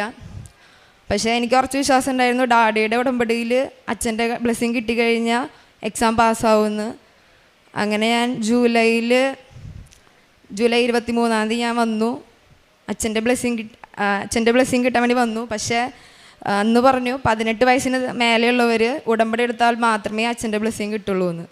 അപ്പോൾ ഞാൻ ഈശ്വര പെട്ടല്ലോ, ഇനി ഞാൻ ഇതൊക്കെ ചെയ്യണമല്ലോ. പെട്ടെന്നായിരുന്നു. അന്ന് തന്നെ ഉടമ്പടി ക്ലാസ് എടുത്ത് അന്ന് തന്നെ ഞാൻ അച്ഛൻ്റെ ബ്ലെസ്സിങ് കിട്ടി. അപ്പോൾ ഞാൻ വിചാരിച്ചു ഇനിയിപ്പോൾ പാസ്സായിരിക്കും, എന്തായാലും ഉടമ്പടി എടുത്തല്ലോ, അങ്ങനത്തെ ഒരു മൈൻഡായിരുന്നു. പക്ഷേ 26 എക്സാം നല്ല ടഫായിരുന്നു. എനിക്കൊരു ക്വസ്റ്റ്യനും കിട്ടണില്ല, കിളി പോയ അവസ്ഥയായിരുന്നു. ഞാൻ ഈശ്വര ഇതെന്തത്, എല്ലാ ക്വസ്റ്റ്യനും കുറേ പഠിച്ചിട്ട് വന്ന ഞാൻ ഒന്നും കിട്ടാത്ത അവസ്ഥ. എന്നാലും ഞാൻ വിചാരിച്ചു ജയിക്കുമായിരിക്കും, മാതാവിൻ്റെ ഉടമ്പടി എടുത്തിട്ടുണ്ടല്ലോ, പ്രത്യക്ഷീകരണ പ്രാർത്ഥന ചെല്ലുന്നുണ്ടല്ലോ, ജയിക്കുമായിരിക്കും, അങ്ങനെ ഒരു ഇതായിരുന്നു. പക്ഷേ കുറച്ച് ദിവസം ലേറ്റായി. ഓഗസ്റ്റ് 13 റിസൾട്ട് വന്നു. പക്ഷെ ഞാൻ പാസ്സായില്ല, 20 മാർക്കിന് പോയി. ഞാൻ ആകെ സെഡായി. എന്താ പറയുക, കുറച്ച് പേര് പാസ്സായി, കുറേ പേര് പാസ്സായില്ല. ഞങ്ങൾ പാസ്സാവാത്തൊരു സങ്കടത്തിലായി. അങ്ങനെ ഞാൻ ഈശ്വര ഞാനിനി എന്ത് ചെയ്യും, എനിക്ക് ഭയങ്കര വിഷമമായി. ഇനി വീണ്ടും അതൊക്കെ പഠിക്കണമല്ലോ. 19 സബ്ജക്റ്റ് ഉണ്ട്. ആ 19 സബ്ജക്റ്റും ഒരു സബ്ജക്റ്റ് പഠിച്ച് തീരുമ്പോൾ അടുത്ത സബ്ജക്റ്റ് മാർക്കും. അതാണ് ഇതിൻ്റെ അവസ്ഥ. അങ്ങനെ 19 സബ്ജക്റ്റും പഠിച്ചു വരുമ്പോൾ ഫസ്റ്റ് പഠിച്ചത് മറക്കും. അങ്ങനെ എനിക്ക് ഭയങ്കര അവസ്ഥയായിരുന്നു. ഇത് റീസ്റ്റാർട്ട് ചെയ്യാൻ ഭയങ്കര ബുദ്ധിമുട്ടായിരുന്നു. അങ്ങനെ ഞാൻ മാതാവിനോട് പ്രാർത്ഥിച്ചു, മാതാവേ എനിക്ക് പറ്റണില്ലല്ലോ, ഞാൻ വെറുതെ വീഡിയോ കോഴ്സ് കണ്ടിരിക്കുക. ഞാൻ തന്നെയാണ് പഠിച്ചിരുന്നത്, ഒരു ഫാക്കൽറ്റിയിലും പോയിട്ടില്ല. യൂട്യൂബിൽ വീഡിയോസും പിന്നെ ക്വസ്റ്റ്യൻ ബാങ്ക് ചെയ്തു. അപ്പോൾ ഞാൻ മാതാവിനെ പ്രാർത്ഥിച്ചു, മാതാവേ എന്നെ സഹായിക്കണം, എനിക്ക് പഠിക്കാൻ പറ്റണില്ല. അങ്ങനെ ഞാൻ ഒക്ടോബർ 21 പുതുക്കാൻ വന്നു ഉടമ്പടി. അങ്ങനെ ഉടമ്പടി പുതുക്കി. ഈ ഉടമ്പടി ഞാൻ നന്നായിട്ട് ചെയ്യുന്ന മാതാവിനെ പ്രതിജ്ഞ എടുത്തു. അങ്ങനെ ബൈബിൾ വായന അരമണിക്കൂർ നിർബന്ധമായിട്ട് ഞാൻ ചെയ്തു. പേഴ്സണൽ പ്രെയർ 20 മിനിറ്റ് ഞാൻ നന്നായിട്ട് ചെയ്തു. ഇതൊന്നും ഞാൻ ആദ്യം ചെയ്യാറുണ്ടായിരുന്നില്ല. ഒക്ടോബർ 25-ാം തീയതി ജപമാല റാലിയിൽ പങ്കെടുത്ത് പ്രാർത്ഥിച്ചു. ജപമാല റാലി ഡാഡി 2 പ്രാവശ്യം പോയിട്ടുണ്ടായിരുന്നു. ആ ഒരു കോൺഫിഡൻസിലാണ് ഞാൻ വന്നത്. പക്ഷേ എനിക്ക് ബീച്ചിൻ്റെ അവിടെ എത്തിയപ്പോൾ ഒടുക്കത്തെ ചൂടായിരുന്നു. എനിക്ക് നടക്കാൻ പറ്റുമെന്നൊരു പിടിയുണ്ടായിരുന്നില്ല. ഞാൻ ഇടയ്ക്കിടയ്ക്ക് അർത്തുങ്കൽ പള്ളിയിലേക്കുള്ള വഴി കാണുമ്പോൾ ഞാൻ ഞാൻ അടുത്ത വഴി കയറോ അങ്ങനെയായിരുന്നു. അങ്ങനെ ഞാൻ ഡാഡി പറഞ്ഞിട്ടുണ്ടായിരുന്നു കൊന്ത ചൊല്ലി നടന്നാൽ മതി, അപ്പോൾ നമുക്ക് നടക്കാൻ പറ്റും. ഇങ്ങനെ ഞാൻ കൊന്ത ചൊല്ലി നടന്നു. കൊന്ത ചൊല്ലി നടക്കുമ്പോൾ എന്താണെന്നറിയാം, ഒരു പവർ ഉണ്ടായിരുന്നു. അങ്ങനെ ഞാൻ ഡാഡിയോട് പറഞ്ഞു, ഡാഡി പൊക്കോ, ഞാൻ അർത്തുങ്കൽ പള്ളി കണ്ടോളാം. കാരണം ഡാഡി ഒറ്റ പോക്ക് പോയി, എനിക്ക് പറ്റണില്ല. അങ്ങനെ ഞാൻ മാധവനോട് കൊന്ത ചൊല്ലി പ്രാർത്ഥിച്ച് ഞാൻ ഒറ്റയ്ക്കായിരുന്നു. ഭയങ്കര വെയിലായിരുന്നു. അങ്ങനെ ദൈവം സഹായിച്ച് ഞാൻ അവിടെ എത്തി, അർത്തുങ്കൽ പള്ളിയിലെത്തി. അങ്ങനെ ഞാൻ മാധവൻ നന്ദി പറഞ്ഞു, മാധവേ നന്ദി, എന്നെ നാണം കെടുത്തിയില്ലല്ലോ. ഡാഡി ലുക്കിമിയായിട്ട് 2 പ്രാവശ്യം നടന്നു. എനിക്കൊരു കുഴപ്പമില്ലാണ്ട് നടക്കാൻ പറ്റില്ലല്ലോ, അങ്ങനെ ഇതായിരുന്നു. പക്ഷേ എന്നെ മാധവ നടത്തി അവിടെ എത്തിച്ചു. അപ്പം ഞാൻ ഉറച്ച് വിശ്വസിച്ചു ഈ പ്രാവശ്യം എന്തായാലും പാസ്സാവും. അങ്ങനെ നവംബറിൽ ഞാൻ മര്യാദയ്ക്ക് സ്റ്റാർട്ട് ചെയ്യാമെന്ന് വിചാരിച്ചു. അങ്ങനെ നവംബർ 1-ാം തീയതി തൊട്ട് ഞാൻ എക്സാമിന് വീണ്ടും തയ്യാറെടുത്തു. അത്രയും നാൾ ഞാൻ പഠിച്ചിട്ടില്ല. നവംബർ 1-ാം തീയതി തൊട്ട് തുടങ്ങി. നവംബർ 19-ാം തീയതി ഞാൻ എക്സാമിന് അപ്ലൈ ചെയ്തു. എക്സാമിന് അപ്ലൈ ചെയ്ത് മാതാവിനോട് പ്രാർത്ഥിച്ചു. ഉപ്പും തൈലവും ഞാൻ എന്നും ബുക്കുമ പറ്റിയിട്ടാണ് പ്രാർത്ഥിക്കാറ്. അപ്പോൾ ഇവിടുത്തെ കൗൺസിലറിനോട് ഒരു വചനം പറഞ്ഞിട്ടുണ്ടായിരുന്നു, Philippi 4:13, I can do all things through Christ who gives me strength. അങ്ങനെ ഞാൻ ആ വചനം എപ്പോഴും പ്രാർത്ഥിച്ചാണ് ഞാൻ പഠിക്കാറുള്ളത്. അങ്ങനെ ഞാൻ ഇപ്പോൾ പഠിക്കലായിരുന്നില്ല, റിവിഷനായിരുന്നു. ഞാൻ വിചാരിച്ചു ഇനി ഫുള്ള് റിവൈസ് ചെയ്യാം, അങ്ങനത്തെ ഇതായിരുന്നു. അങ്ങനെ ജാനുവരി 17-നായിരുന്നു എക്സാം. ജാനുവരി 13-ന് ഞാൻ അച്ഛൻ്റെ ബ്ലെസ്സിങ് കിട്ടാൻ വന്നിരുന്നു ഇവിടെ. അങ്ങനെ അച്ഛൻ്റെ ബ്ലെസ്സിങ് കിട്ടി. അപ്പോൾ അന്ന് ഓഫീസിൽ അവിടെ ഉണ്ടായിരുന്ന സാറ് പറഞ്ഞിരുന്നു, ആശ സാക്ഷ്യം പറഞ്ഞോട്ടാ. അപ്പോൾ ഞാൻ ചിരിച്ചു, ഓക്കെ സാക്ഷ്യം പറയാം. അപ്പോൾ ഒരു പ്രത്യേക ഒരു ഉണർവായിരുന്നു. അപ്പോൾ എന്തായാലും ഇപ്രാവശ്യം പാസ്സാവും, അങ്ങനെ ഒരു ധൈര്യം എനിക്ക് കിട്ടി. അങ്ങനെ ഞാൻ എക്സാമിന് ഇങ്ങനെ തലേദിവസവും പ്രിപ്പയർ ചെയ്തുകൊണ്ടിരുന്നു. അപ്പോൾ എൻ്റെ ആൻറ്റിമാർ പറഞ്ഞു, വളരെ നന്നായിട്ട് പ്രാർത്ഥിച്ച് പൊക്കോ, ഇനി നീ പാസ്സാവും. ഉടമ്പടി തൈലം നന്നായിട്ട് കുരിശുമ നെറ്റിമ കുരിശും പറ്റി വെച്ചോ. അത് കഴിഞ്ഞിട്ട് ഉപ്പ് വെതറി പ്രാർത്ഥിച്ചു. അങ്ങനെ എനിക്ക് പറഞ്ഞു തന്നു. അങ്ങനെ സാക്ഷ്യങ്ങൾ ഞാൻ കുറേ കേട്ടിരുന്നു. ജനുവരി 17-ാം തീയതി ഞാനും ഡാഡി അമ്മയും എൻ്റെ അനിയനും ഒരുമിച്ചാണ് എക്സാം സെൻറ്ററിലേക്ക് പോയത്. ആലുവയിലായിരുന്നു എക്സാം. അങ്ങനെ ഞാൻ അവിടുത്തെ എക്സാം സെൻറ്ററിൻ്റെ ഫ്രണ്ടിൽ തന്നെ ഉപ്പ് വെതറി വിശ്വാസപ്രമാണം ചൊല്ലി പ്രാർത്ഥിച്ചു. എക്സാം സെൻറ്ററിലേക്ക് കയറുമ്പോൾ കാശ് രൂപ ഞാൻ കൊണ്ടുപോയില്ല, ഞാൻ ബാഗിലാണ് വെച്ചത്. ഡാഡി പറഞ്ഞു, എൻ്റെ കയ്യിൽ കാശ് രൂപ ഉണ്ട് മോളെ, ഞാൻ പ്രാർത്ഥിച്ചോളാം. അങ്ങനെ പറഞ്ഞ് ഇവരെല്ലാവരും പള്ളിയിലിരുന്ന് പ്രാർത്ഥിക്കുകയായിരുന്നു. അങ്ങനെ ഞാൻ തൈലം നന്നായിട്ട് നെറ്റിയിൽ പുരട്ടിയിട്ടുണ്ടായിരുന്നു. ഉപ്പ് എൻ്റെ പോക്കറ്റിലുണ്ടായിരുന്നു. ഞാൻ അങ്ങനെ പോയി. എനിക്ക് ഫസ്റ്റത്തെ മൊഡ്യൂള് 150 ക്വസ്റ്റ്യൻസിൻ്റെ മൊഡ്യൂള് എനിക്ക് വലിയ കുഴപ്പമുണ്ടായില്ല. കാരണം കുറേ ക്വസ്റ്റ്യൻസ് ഞാൻ കണ്ട പോലത്തെ ക്വസ്റ്റ്യൻസ് ആയിരുന്നു. ഞാൻ മാധവനോട് പറഞ്ഞു, മാധവ് ഇത് എനിക്ക് കുറേ കണ്ട പോലെ, പക്ഷേ ഭയങ്കര ടഫായിരുന്നു. കുറേ വായിക്കാണ്ടായിരുന്നു. ഞാൻ ലാസ്റ്റത്തെ സെൻറ്റൻസ് മാത്രം നോക്കി ഉത്തരം കുത്തി അങ്ങനെയായിരുന്നു ചെയ്തത്. അപ്പോൾ ഫസ്റ്റത്തെ മൊഡ്യൂൾ കഴിഞ്ഞ് വന്നപ്പോൾ എൻ്റെ ഫ്രണ്ട്സ് പറഞ്ഞു കുഴപ്പമുണ്ടായിരുന്നില്ല, അങ്ങനെയായിരുന്നു. അങ്ങനെ ഞാൻ ബാക്കിയുള്ളവരൊക്കെ പഠിപ്പായിരുന്നു, പക്ഷെ ഞാൻ പഠിച്ചില്ല. സെക്കൻഡ് മൊഡ്യൂൾ ഉച്ചയ്ക്ക് 2 മണിക്കായിരുന്നു. ഞാൻ പഠിച്ചില്ല.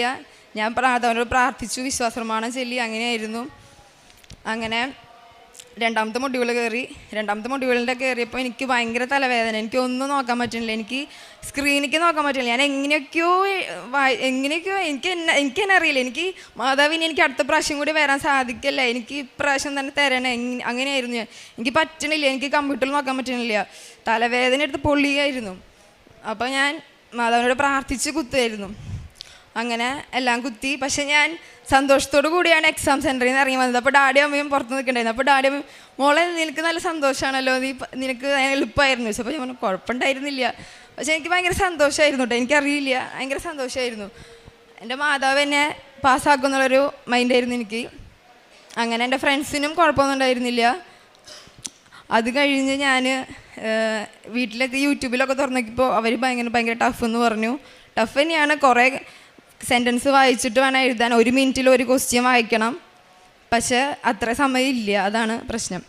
അങ്ങനെ ഞാൻ റീകോളൊന്നും കണ്ടില്ല, കാരണം ഇനി ആൻസർ കണ്ടു കഴിഞ്ഞാൽ എൻ്റെ തല കറങ്ങി വീഴും. ഇനിയിപ്പോൾ ഞാൻ ചെയ്തത് തെറ്റാണെങ്കിൽ അങ്ങനെ റീകോളൊന്നും കണ്ടില്ല. ഞാൻ ഫോണിൽ യൂട്യൂബ് തന്നെ തുറന്നു നോക്കിയില്ല. അങ്ങനെ ഞാൻ പ്രാർത്ഥിച്ചു. ജനുവരി 27 വരെ 10 ദിവസം കഴിഞ്ഞിട്ടായിരിക്കും വരായിരിക്കും ശരിക്കും പ്രാർത്ഥിച്ചു. പക്ഷേ ജനുവരി 27 ഒന്നും വന്നില്ല. അങ്ങനെ 29 രാത്രി ഒരു 7 മണി കഴിഞ്ഞപ്പോൾ റിസൾട്ട് വന്നു. ഞാൻ മാത്രം മുറിയിലായിരുന്നു. ഞാൻ എൻ്റെ ഡാഡിയോട് അമ്മോട് അനിയനോടൊന്നും പറഞ്ഞില്ല, കാരണം ഇവരൊക്കെ വീട്ടിലുണ്ട്. ഈശ്വര, എനിക്കിനി ഇതായി ടെൻഷനായി. ഞാൻ മാധവനോട് പ്രാർത്ഥിച്ചു, പ്രത്യക്ഷീകരണ പ്രാർത്ഥന ചൊല്ലി. അങ്ങനെ ഞാൻ ഒറ്റയ്ക്ക് ഇരുന്ന് ഞാൻ നോക്കി, ഞാൻ പാസ്സായി. ഞാൻ പറഞ്ഞു, ഡാഡി ഞാൻ പാസ്സായി. എനിക്ക് ഭയങ്കര സന്തോഷമായി. അങ്ങനെ മാതാവ് എനിക്ക് വലിയൊരു അനുഗ്രഹം തന്നു. അമ്മ മാതാവിന് ഒരുപാട് നന്ദി. ഞാൻ ചെയ്ത പ്രേക്ഷിത പ്രവർത്തനങ്ങൾ, ഞങ്ങൾ പത്രം ഓട്ടോറിക്ഷ സ്റ്റാൻഡിലും ബസ് സ്റ്റാൻഡിലും പിന്നെ മെഡിക്കൽ കോളേജുകളിലും പോയി പ്രാർത്ഥിച്ചിട്ട് കൊടുക്കാറുണ്ട്. ഞാനും ഡാഡി ഒരുമിച്ചാണ് പോകാറുള്ളത്. പിന്നെ കാരുണ്യ പ്രവർത്തികൾ എന്ന് പറയുന്നത് അഗതി മന്ദിരങ്ങളിലും പിന്നെ പാവപ്പെട്ടവർക്ക്, ഞങ്ങൾ മുമ്പിൽ കാണുന്ന പാവപ്പെട്ടവർക്ക് നമ്മളെ കൊണ്ട് പറ്റുന്ന സഹായങ്ങൾ, ധനസഹായങ്ങൾ ചെയ്തു കൊടുക്കാറുണ്ട്. 1 ദിനവൃത്താന്തം 4:10. എൻ്റെ ഹൃദയത്തിൽ എഴുതിയ വചനം: ദൈവമേ, എന്നെ അനുഗ്രഹിക്കണമേ, എൻ്റെ അതിരുകൾ വിസ്തൃതമാക്കണമേ, എപ്പോഴും എന്നോട് കൂടെ ആയിരിക്കുകയും എല്ലാ വിപത്തുകളിൽ നിന്നും എന്നെ കാത്തുകൊള്ളുകയും ചെയ്യണമേ. ഹോസേയ പ്രവാചകൻ്റെ പുസ്തകം 14 അധ്യായം 8-9 തിരുവചനങ്ങൾ. നിനക്ക് ഉത്തരം അരുളുന്നതും നിന്നെ സംരക്ഷിക്കുന്നതും ഞാനാണ്. നിത്യഹരിതമായ സരള മരം പോലെയാണ് ഞാൻ. നിനക്ക് ഫലം തരുന്നത് ഞാനാണ്. ജ്ഞാനമുള്ളവൻ ഇക്കാര്യങ്ങൾ മനസ്സിലാക്കട്ടെ, വിവേകമുള്ളവൻ ഇക്കാര്യങ്ങൾ അറിയട്ടെ. കർത്താവിൻ്റെ വഴികൾ ഋജുവാണ്. തോമസ് എന്ന മകനും തൻ്റെ മകൾ ആശയുമാണ് ഇവിടെ നമ്മോട് പ്രത്യക്ഷീകരണ സാക്ഷ്യം പങ്കുവച്ചത്. ഇവരുടെ കുടുംബത്തിലും ജീവിതത്തിലും ഉണ്ടായ വലിയ അത്ഭുതങ്ങളെയും പരിശുദ്ധ അമ്മയുടെ മാധ്യസ്ഥത്തെയും ഈശോ ഇവർക്കായി ചെയ്ത വലിയ അത്ഭുതങ്ങളെക്കുറിച്ചാണ് ഇവരോട് ഏറ്റുപറയുന്നത്. ആശ പറയുന്നത് പോലെ, എന്നെ ശക്തനാക്കുന്നവനിലൂടെ എനിക്കെല്ലാം ചെയ്യാൻ സാധിക്കും. I can do all things in him who strengthens me എന്ന വചനം മകളെ വളരെയധികം ശക്തിപ്പെടുത്തിക്കൊണ്ട് തൻ്റെ FMG പരീക്ഷ പാസ്സാകുവാനായിട്ട് സാധിച്ചു എന്ന് ഈ മകളിവിടെ സാക്ഷ്യപ്പെടുത്തുകയാണ്. ഈശോ നമ്മോട് ചോദിക്കുന്നത്, നിനക്ക് കടുകുമണിയോളം വിശ്വാസമുണ്ടോ എന്നാണ്. ആശയ്ക്കിവിടെ വന്ന് ഉടമ്പടി എടുക്കാനുള്ള വലിയ ഒരു ബുദ്ധിമുട്ട്, കാരണം എനിക്കിതെല്ലാം പാലിക്കാൻ സാധിക്കുമോ, ഈശോയോടുള്ള വിശ്വസ്തത നിലനിർത്താൻ എനിക്ക് സാധിക്കുമോ എന്നുള്ളൊരു വലിയ ആശങ്കയോടുകൂടി പക്ഷേ തൻ്റെ എക്സാം പാസ്സാവുകയും വേണം. ജോസഫ് അച്ഛൻ വളരെ സങ്കടത്തോടുകൂടി നമ്മയോട് പറയുന്ന, ഓർമ്മിപ്പിക്കുന്ന ഒരു കാര്യമാണ്, നിങ്ങളുടെ കാര്യസാധ്യതകൾക്ക് വേണ്ടി മാത്രം നിങ്ങൾ ഉടമ്പടി എടുക്കരുത് എന്ന് അച്ഛൻ എപ്പോഴും നമ്മെ ഓർമ്മിപ്പിക്കുന്നുണ്ട്. ഉടമ്പടി എടുക്കുമ്പോൾ നമുക്ക് ലഭിക്കുന്ന ഒരു വലിയ ഉത്തരവാദിത്തമാണ്. നാം ഒരു പ്രേക്ഷിതരായി തീരുകയാണ്. പൗലോസ് അപ്പോസ്തലൻ പറയുന്നത് പോലെ നമുക്ക് നൽകപ്പെട്ടിട്ടുള്ള വിളികൾ വ്യത്യസ്തമാണ്. പ്രവാചകൻ പ്രവചിക്കട്ടെ, ഗുരു പഠിപ്പിക്കട്ടെ, വൈദ്യൻ ശുശ്രൂഷ ചെയ്യട്ടെ, ഹീൽ ചെയ്യട്ടെ എന്നെല്ലാമുള്ള വലിയ ഉത്തരവാദിത്തങ്ങൾ പരിശുദ്ധാത്മാവിൻ്റെ കൃപയാൽ നമുക്ക് ലഭിക്കുന്നത് ഓരോരുത്തർക്കും വ്യത്യസ്തമാണ്. അവരുടേതായ അയക്കപ്പെട്ടവൻ എന്നാണ് നമ്മെക്കുറിച്ച് പ്രേക്ഷിത പ്രവർത്തനങ്ങൾ ചെയ്യുന്നവരെ, പ്രേക്ഷിതൻ എന്ന് വെച്ചാൽ അയക്കപ്പെട്ടവൻ എന്നാണ് അർത്ഥം. ഉടമ്പടി എടുക്കുന്നവരെല്ലാം തന്നെ ഉത്തരവാദിത്വത്തോടെ അയക്കപ്പെട്ടവരാണ് എന്ന ഈ സാക്ഷ്യത്തിൽ നമുക്ക് മനസ്സിലാക്കാം. ഒരു ഡോക്ടറിൻ്റെയും ഒരു ടീച്ചറിൻ്റെയും ഒരു പ്രധാന അധ്യാപകൻ്റെയും ഉള്ള ഉത്തരവാദിത്തം വളരെ വലുതാണ്. ജോസഫ് അച്ഛൻ നമ്മെ ഓർമ്മിപ്പിക്കുന്നത് തന്നെയാണ്. എഡ്യൂക്കേറ്റഡ് ആയിട്ടുള്ളവരാണ് ഉടമ്പടി എടുക്കേണ്ടതെന്ന് അച്ഛൻ എപ്പോഴും നമ്മെ ഓർമ്മിപ്പിക്കുന്നുണ്ട്. എഡ്യൂക്കേഷനും ലിറ്ററസിയും രണ്ടാണെന്ന് നമുക്കറിയാം. ലിറ്ററേറ്റ് ആയിട്ടുള്ളവർ വളരെ എഴുത്തും വായനയുള്ളവരാണ്. എഡ്യൂക്കേറ്റഡ് ആയിട്ടുള്ളവർ വളരെ ജീവിതത്തെ ക്രമപ്പെടുത്തുന്നവരും ദൈവത്തെ കൂടുതൽ സ്നേഹിക്കാൻ പഠിക്കുന്നവരും പഠിപ്പിക്കുന്നവരുമെല്ലാമാണെന്ന് നമുക്കറിയാം. ഇവരുടെ ജീവിതത്തിൽ വലിയ ദൈവാനുഭവങ്ങൾ ദൈവം നൽകിയിരിക്കുകയാണ്. ഒരു MBBS അല്ലെങ്കിൽ ഒരു FMG എക്സാം പാസ്സാവുന്നതിലല്ല, ദൈവത്തെ സ്നേഹിക്കാൻ സാധിക്കുന്നതിലാണ് നമുക്ക് വലിയ അത്ഭുതങ്ങൾ നമ്മുടെ ജീവിതത്തിലുണ്ടാകുന്നത്. എത്രമാത്രം ദൈവം നമ്മെ സ്നേഹിക്കുന്നു അതിനാനുപാതികമായി ദൈവത്തെ സ്നേഹിക്കുവാൻ നമുക്ക് സാധിക്കുന്നുണ്ടോ? ആ കാരുണ്യ പ്രവൃത്തികൾ ഈശോയെ സ്നേഹിക്കുവാനും, ഈശോയ്ക്ക് വിശന്നപ്പോൾ ഭക്ഷണം കൊടുക്കുവാനും, ഈശോ നഗ്നനായപ്പോൾ ഉടുപ്പിക്കുവാനും, ഈശോ പരദേശവാസിയായിരുന്നപ്പോൾ അവിടുത്തെ ചെന്ന് കാണുവാനുമൊക്കെയുള്ള വലിയ ഹൃദയ വിശാലത നമുക്ക് ലഭിക്കുന്നത് ഈ ഉടമ്പടിയിലൂടെയാണെന്ന് നമുക്ക് മനസ്സിലാക്കാം. നമുക്കെപ്പോഴും വചനത്തിനനുസരിച്ച് ജീവിക്കാം. വചനത്തിൽ അടിയുറച്ച ഒരു ജീവിതത്തിൽ നമുക്കെപ്പോഴും ഐക്യപ്പെട്ടവരായി നമ്മുടെ എല്ലാ കാര്യങ്ങളും not by merit but by grace എന്ന അടിസ്ഥാനത്തിൽ ആശ പറയുന്നത് പോലെ എല്ലാം എനിക്കൊരു യോഗ്യതയുമില്ലായിരുന്നു. പല പ്രാവശ്യം ഞാൻ പരാജയപ്പെട്ടിട്ടും ദൈവം എന്നെ ഉയർത്തിയ ഒരു വലിയ സാക്ഷ്യത്തെക്കുറിച്ച് ആശ പറയുന്നുണ്ട്. അതുപോലെ തന്നെ തോമസ് എന്ന ഈ ഹെഡ് മാസ്റ്ററിൻ്റെ വലിയൊരു സാക്ഷ്യമാണ്. അദ്ദേഹത്തിൻ്റെ എല്ലാ അസ്വസ്ഥതകളും മാറ്റിവെച്ച് ദൈവമാണ് എൻ്റെ പ്രയോറിറ്റി എന്ന് ഏറ്റുപറയുന്ന ഒരു സാക്ഷ്യമാണിത്. നമുക്കെപ്പോഴും ഈശോയെ സ്നേഹിക്കാം. പരിശുദ്ധ അമ്മയുടെ ഗൈഡൻസ് നമുക്ക് പരിശുദ്ധ അമ്മയുടെ കൂടെ സഞ്ചരിക്കാം. ഈ കുടുംബത്തിന് ലഭിച്ച എല്ലാ അനുഗ്രഹങ്ങൾക്കും നന്ദി പറഞ്ഞുകൊണ്ട് നമ്മുടെ നിയോഗങ്ങളെ ഈ സാക്ഷ്യത്തോട് ചേർത്ത് വെച്ച് ഈശോയ്ക്കും പരിശുദ്ധ അമ്മയ്ക്കും നല്ല ഒരു കയ്യടി നൽകി സാക്ഷി നമുക്ക്